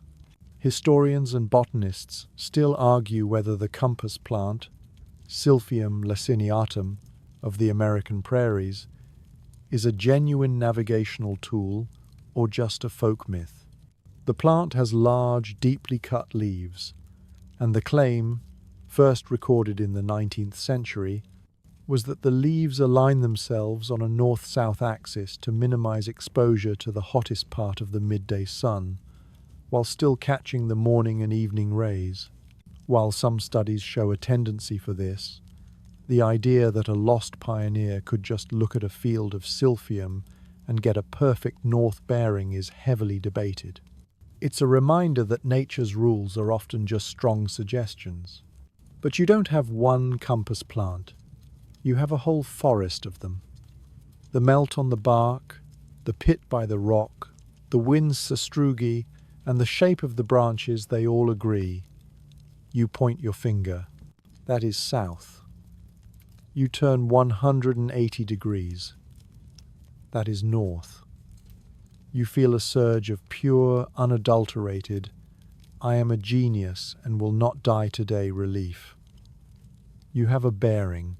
Historians and botanists still argue whether the compass plant, Silphium laciniatum, of the American prairies, is a genuine navigational tool or just a folk myth. The plant has large, deeply cut leaves, and the claim, first recorded in the 19th century, was that the leaves align themselves on a north-south axis to minimize exposure to the hottest part of the midday sun, while still catching the morning and evening rays. You're standing there, feeling very proud and very stupid at the same time. You've got a compass. You've used the sun, the wind, the trees, and the rocks. You've confirmed north with about 4 different witnesses.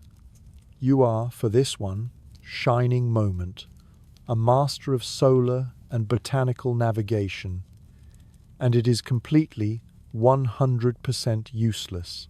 You know the direction, but you have no idea which direction you need. But you don't have one compass plant. You have a whole forest of them. The melt on the bark, the pit by the rock, the wind's sastrugi, and the shape of the branches, they all agree. You point your finger. That is south. You turn 180 degrees.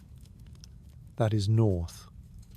You feel a surge of pure, unadulterated, "I am a genius and will not die today" relief. You have a bearing. The relief lasts for about 10 seconds, because now you have a new, even more terrifying problem. You know where north is, but you have no idea where home is. Is home north? Is it southwest? You've been wandering, following deer and foxes, for hours. You have no map to orient. Knowing your direction is useless if you don't know the way. You've just found your compass, only to realize you have no idea what the destination address is. Home, the car, the road, the tiniest scrap of civilization could be in any of the 360 degrees around you. You've just invented a brilliant, high-tech rudder for a boat that has no map, no engine, and no idea where the port is. You're lost. But now you're oriented while you're lost, which feels, in a way, even worse. This is the failure of micro-tracking. You've been reading the fine print. You've been reading the footnotes. You've been reading the biography of every single mouse and grouse in this forest. You have, in essence, been reading a 500-page novel by only analyzing the author's choice of commas. You need to zoom out. You need to stop reading the book and start reading the library. You need a map. And it occurs to you, the animals must have one. You think back to the deer trail from section 3. It was efficient, yes. It followed the path of least resistance, locally. It was a good path from its bed to its snack bar. But that's a commute. It's not a map. You need something bigger. You need the interstate. You climb up onto the ridge that the bear was denning on, huffing and puffing, grabbing onto saplings to pull yourself up. The wind is sharper up here, but the view is, for the first time, clear. This isn't a trail. It's a superhighway. This is the map you were looking for. Animals, especially large ones, are just like you. They are fundamentally lazy. They will always take the easiest, most energy-efficient path. Walking on a high, wind-scoured ridge means moving on top of the snow, not through it. It's the difference between wading through a swimming pool and walking on the deck. It also provides clear lines of sight, so they can see predators or prey from a long way off. In the valleys, it's the same principle. They'll follow the bottom of a gully or a frozen river because it's a clear, pre-cut path through the forest, a road that nature built for them. This, right here, is the mainstream historical fact that built our world. The very first roads were not made by humans. They were made by animals. The great game trails, beaten down by millennia of bison, deer, and elk, were the paths of least resistance. And when the first indigenous peoples moved through this land, they used these exact same paths. Why blaze a new, difficult trail when a perfectly good one already exists? These game trails became hunters' paths, which became indigenous trade routes. Centuries later, European colonists used them, and they became pioneer roads. And today, that ancient, winding deer path that followed a gully is now, almost certainly, the exact route of the 2-lane highway you drove in on. You're not just following a deer, you're following the ghost of infrastructure. You now have a strategy. You don't know where home is, but you know that humans, like animals, follow the path of least resistance, and they especially love water. Your best bet is to pick a major valley and follow it downhill. All valleys, all arteries, eventually lead to a bigger one, which leads to a river, and people build their lives, their roads, their towns, their cabins along rivers. You can't fail. This is a different kind of tracking. It's not about who, it's about where. A quirky tidbit on this. The great bison traces of the American plains. These weren't just trails. They were superhighways. They were beaten down, bare earth paths, sometimes yards wide and several feet deep, carved by the hooves of millions of animals over thousands of years. They ran, often in unnervingly straight lines for hundreds of miles, connecting salt licks, river fords, and grazing lands. They were so well engineered that the first railroad surveyors and wagon trains just followed them. The bison, it turns out, was the original civil engineer. So you have your choice. Follow the high road, the ridge, or the low road, the valley. You decide to stick to the ridge for now. It's easier walking, and you can see. And you have your plant and snow compass, from section 11, to keep you honest. You know the car is generally south of where you started. So you'll follow this animal interstate, but you'll use your compass to make sure you are, on average, heading south. This combination of reading energetic lines, the natural flow of the land, is an ancient, almost spiritual practice. Historians and anthropologists still argue whether the concept of ley lines, those supposed invisible straight lines of earth energy that are said to connect ancient sacred sites, are real, or if they are simply a modern projection. But one theory is that they aren't mystical at all.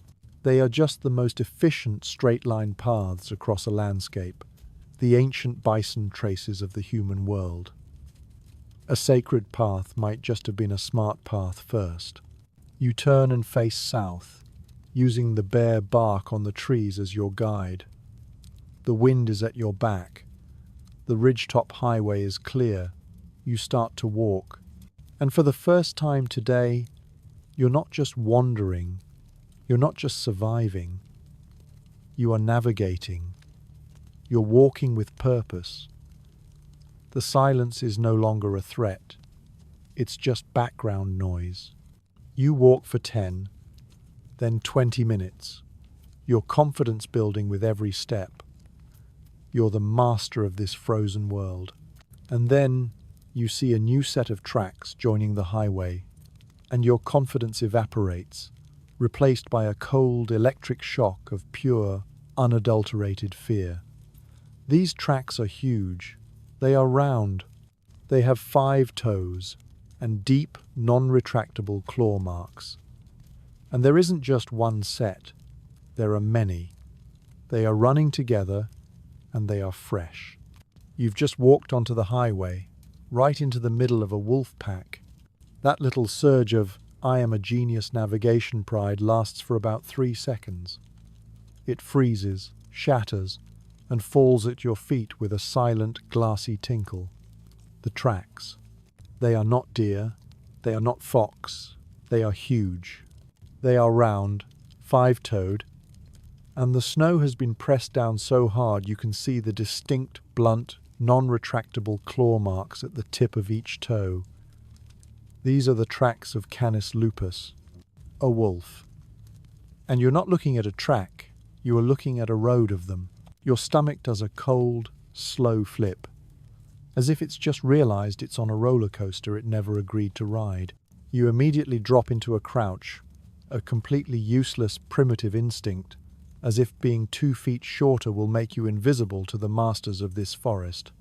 You scan the tracks, and your brain starts to work again, this time fueled by a high-octane blend of adrenaline and pure, uncut fear. You're on their highway. The tracks are fresh. How fresh? You use the snow clock skills you were so proud of a minute ago. The edges are razor sharp. The little bits of snow kicked out of the track, the ejector, are still sitting in a fluffy, uncompressed pile, right on top of the wind-scoured snow. The wind hasn't had time to touch them. These are not hours old. These are minutes old. The hair on the back of your neck doesn't just stand up, it practically screams and tries to leave your body. They are here. You force yourself to look closer, to read the story, not just the headline. You're trying to count them, but it's impossible. The tracks are all in one, single, perfect line, just like the fox's tightrope trot. They are direct registering, the hind paw landing perfectly in the print of the front paw, one after another, after another. It's the wolf pack's energy-saving mode, and it's a brilliant, ghostly trick. It makes it look like only 1 or 2 wolves have passed, but you know this single-file line could be hiding a pack of 8, 10, 12. They are moving as one.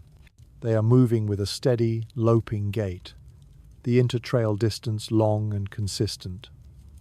They are not hunting. They are traveling. They are burning miles with an efficiency that would make a Toyota Prius weep with envy. You follow them with your eyes, not daring to walk.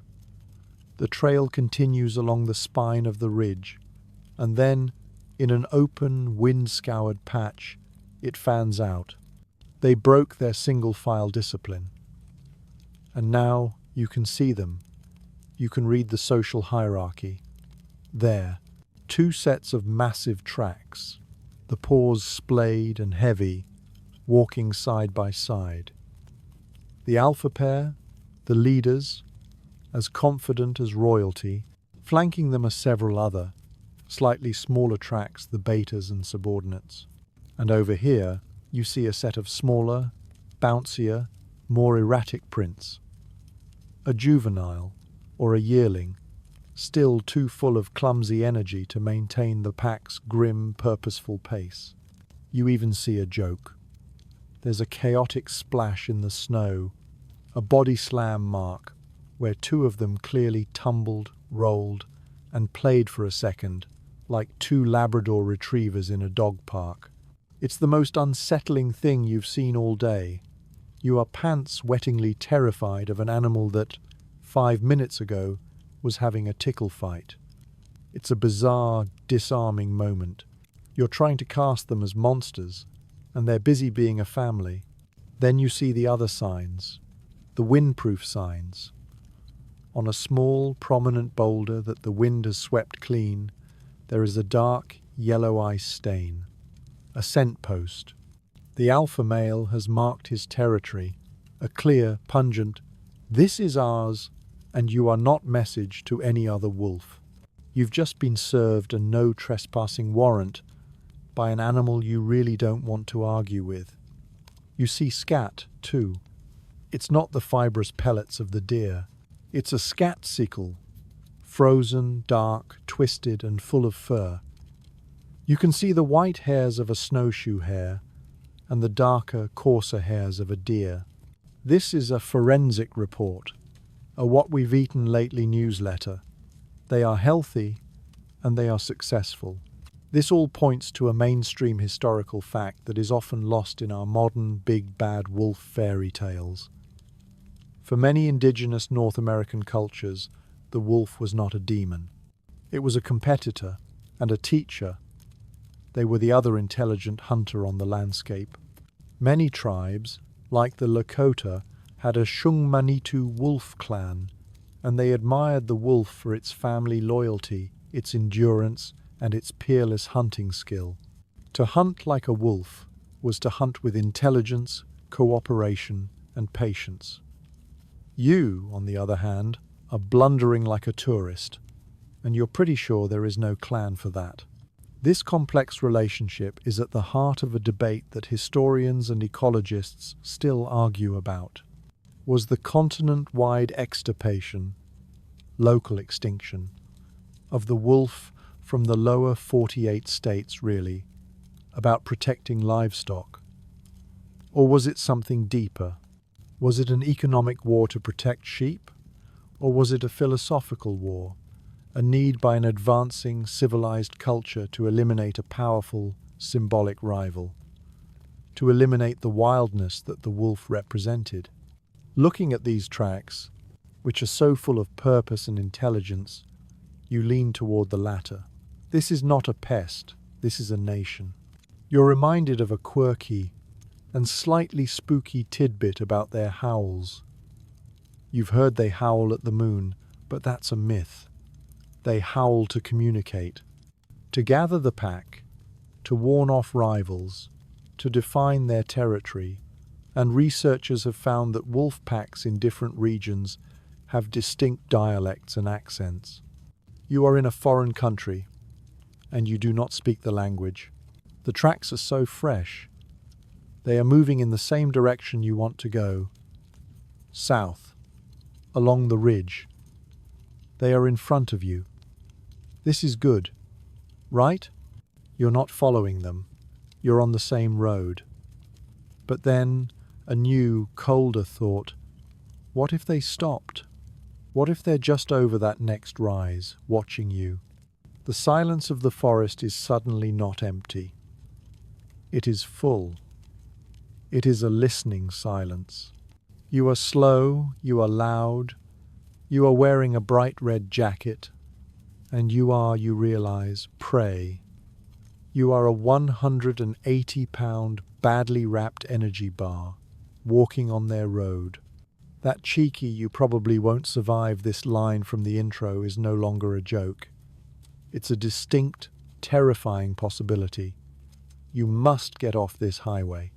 This is their road, and they have the right of way, and the toll is one you are not prepared to pay. You have to drop down into the valleys, the local roads.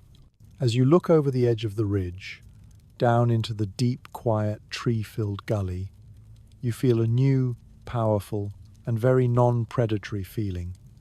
You're starting to think like a prey animal. You don't think. You move. You half slide, half tumble down the steep side of the ridge, grabbing onto saplings to keep from falling head first.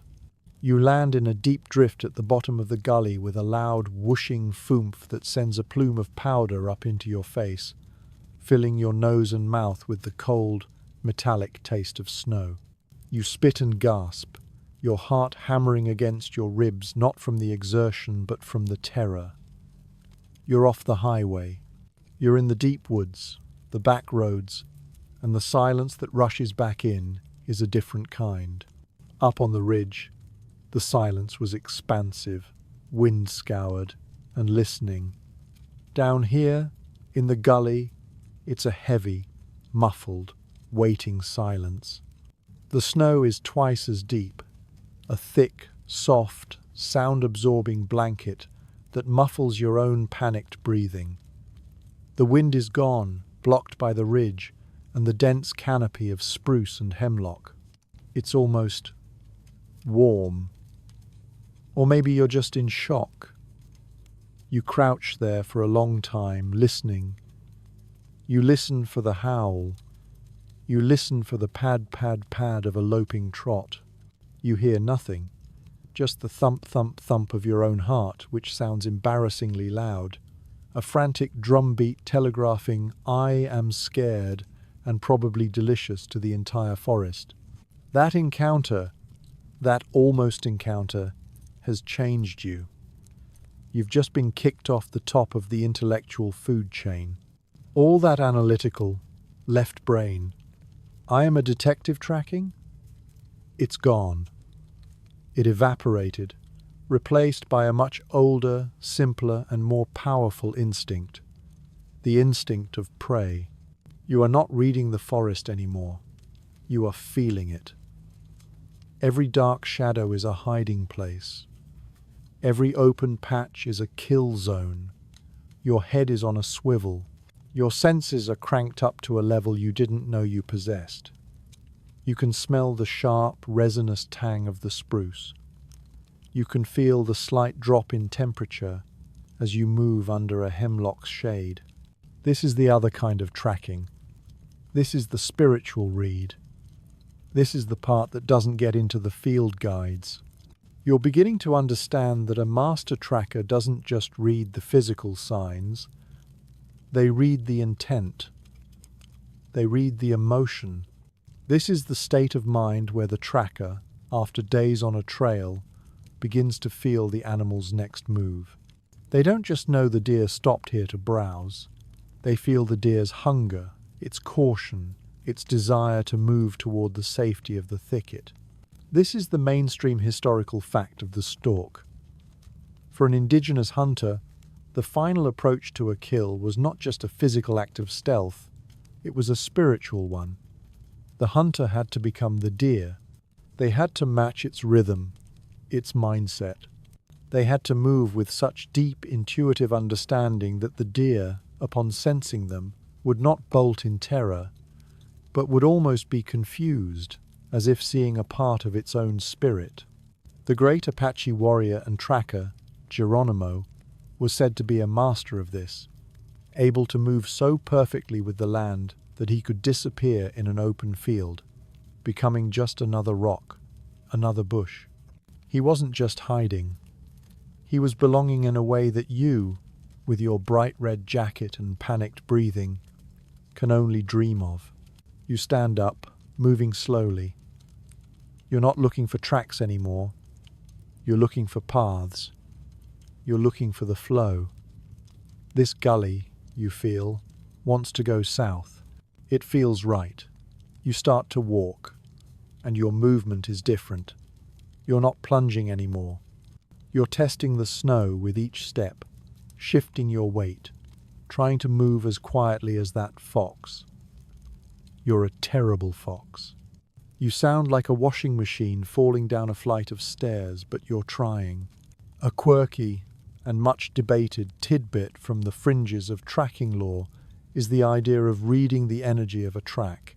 Some trackers, like the renowned Tom Brown Jr., have written about being able to see the animal, to feel its heat, from a track that is hours or even days old. They describe the land as holding a memory, an energetic imprint of the creature that passed. For them, a track isn't just a sign, it's a connection, a portal to the animal itself. You look at a nearby rabbit track, and you don't see a ghost. But you do, now, viscerally understand the panic that made it. This leads to the big one. Historians and anthropologists still argue whether the concept of shamanistic tracking was a practical, real-world tool. We have accounts of hunters in trance states, dancing or drumming for hours, who would then see where the distant herds were. Was this a genuine supernatural X-ray vision of the land? Or was it, as many scholars now believe, a way of unlocking the tracker's own subconscious mind? A way of bypassing the noisy, analytical left brain, your detective, and allowing the powerful, pattern-recognizing, intuitive right brain, your new, terrified, prey self, to synthesize thousands of tiny, unseen, unheard bits of information, a faint wind shift, a change in bird calls, a feeling, and present the answer as a vision. It wasn't magic. It was just a different, deeper kind of thinking. You are in that gully. You stop. You close your eyes, just as you did in section 1. But it's not to clear your mind. It's to use your mind in this new way. You stand, and you feel. You feel the cold on your face. You feel the weight of the ridge to your left. You feel the openness of the gully in front of you. You feel the pulse of the wolves, distant, on that ridge, a kind of wrongness up there. And you feel the rightness of this gully. This gully feels safe. It feels like it's flowing toward a way. When you open your eyes, you see the world differently. You see a dense thicket of spruce that feels like a good hiding place. You see a wide, open snowfield that feels like a death trap. You are no longer just looking at the landscape. You are reading its emotional content. This, you realize, is the default 24/7 state of every animal in this forest. You've just spent a day learning their language, but you've only just now tuned into their frequency. This is the synthesis. This is the moment where the science becomes an art. You are walking. You are in the deep, muffled quiet of the gully. Your heart has finally slowed down, no longer a frantic rabbit in your chest. It is a slow, steady, heavy beat. You are moving with a purpose you have not felt all day. The fear is still there. It's not gone. It's just focused. It has become a tool, a sharp lens that makes the world pop into a strange, intense, high definition. You are no longer thinking, "Oh no, I am lost." You are thinking, "Where is the path?" You are using all the parts of your mind at once. You see a disturbance in the snow. Before, you would have knelt, puzzled, and spent 10 minutes analyzing it. Now, your brain processes it instantly, like a piece of data. It's a track. The gait is a four-print bound, with the large hind feet landing in front. It's a rabbit. The edges of the track are not sharp. They are slightly rounded, the tiny ice crystals softened. The sun, weak as it is, has been at work. The track is at least a few hours old. It is heading toward a dense thicket of spruce. This is its safe house. You read all this in a single glance. It's not a mystery, it's a sentence. Rabbit, hours ago going home. You feel a strange, quiet respect. You are both just trying to get home. You keep moving, following the flow of the gully. You know, instinctively, that this is the low road, the path of least resistance, the artery. Water wants to flow this way. You are just a very large, very cold drop of water, and you are following its path. You keep checking your direction. You do not need a compass. You look at the north side of the trees. The snow is piled deeper there, a wind shadow left by the prevailing northwest wind. You look at the south side of a dark rock, and you see the tiny, perfect melt pit at its base, where the stone has gathered the sun's faint heat and radiated it back, clearing its own small space. You are heading south. You are on the right path. You come to a place where the gully seems to drop. The snow is different, hummocky and uneven. You stop, listening, and you hear it. It is not the wind. It is not an animal. It is a faint, hollow, gurgling sound coming from under your feet. It's the gully's stream. It is not frozen solid. It is still moving, a secret liquid heart beneath the snow. This is the best sign you could possibly have. Water flows. It flows downhill, it flows to bigger water, and eventually, it flows past people. You are following the map's own author. This deep, intuitive reading of the land is a skill as old as humanity. A mainstream historical fact for you. Ancient peoples, from the Celts of Europe to the desert, dwelling tribes of North America, practiced a form of hydromancy, or water divination. They saw it as a spiritual act, a way to read the future in the flow of water. But for a hunter, or a lost traveler, this skill was not about the future, it was about the present. Reading the flow of water, finding its hidden sounds, and understanding where it led was the most practical, life-saving map on Earth. You feel a confidence that is not about arrogance. It is a quiet, cold, solid thing. You are not a master of this world. You are a guest. You are a very poorly dressed, shivering guest. But you are no longer an intruder. You are part of the landscape's flow. You're reminded of a quirky little tidbit about the psychology of being lost. There is a deep, primal fear of unplacement, of not knowing where you are in the world. It can cause panic and paralysis. You have just walked yourself out of it. You have replaced yourself, not on a map, but in the world itself. This entire experience, this day of learning a new language, makes you think. Historians and linguists still argue whether a culture's environment shapes its language, or if the language itself shapes how that culture perceives the environment. It is the classic chicken or egg debate of perception. Did the Inuit need dozens of words for snow, so they invented them? Or did having those words allow them to see and therefore navigate a world that seems like a white, featureless void to you? You feel you've just learned 10 new words today.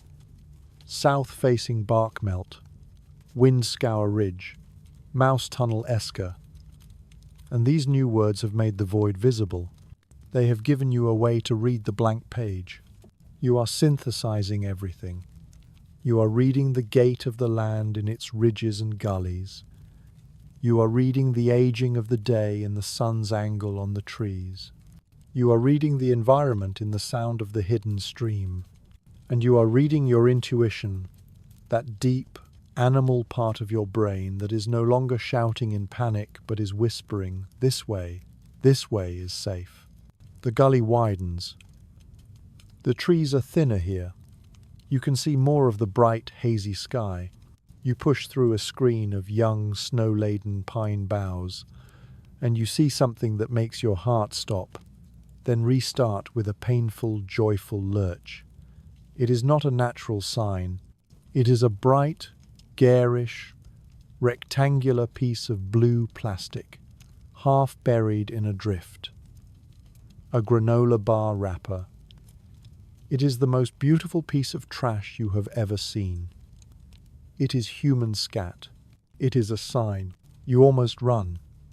You follow the gully for another 100 yards, and the sound of the hidden stream is joined by a new sound. A low, distant, rhythmic hiss. The gully flattens, and you push through a final stand of cattails. You step out onto a road. A ploughed, wet, black tar road, grey with salt. The hissing sound is a car passing in the distance. You've made it. You have read the story, and you have found your way home. Word count, 1047, and so you are safe. The cold, silent world of the forest is behind you now. A story that you can close, and a journey that is finally complete. You can let that tension you were holding in your shoulders finally release. A slow, wonderful melt, like the snow on the south side of the rock. The silence of the woods fades, and it is replaced by the soft, familiar hum of your own space, your own room. The wind is no longer a threat. It is just a sound, muffled and distant, on the other side of the glass. You are not listening for wolves. You are not reading the panic of a rabbit. You are just here, and you are comfortable. The feeling of the cold snow on your skin gives way to the gentle, heavy warmth of your blankets, pulling you down into a place of deep rest and security. There are no more maps to read, no more paths to find. There is only this stillness, this quiet, this ease. You can let all those thoughts, all that analyzing, all that feeling just drift away. They are not needed anymore. They can settle, like new snow on a calm night, covering everything in a clean, white, peaceful blanket. You can let your breath slow down, a long, easy, gentle sigh, as you drift away from that white, frozen forest and down into a much warmer, softer, and more comfortable darkness.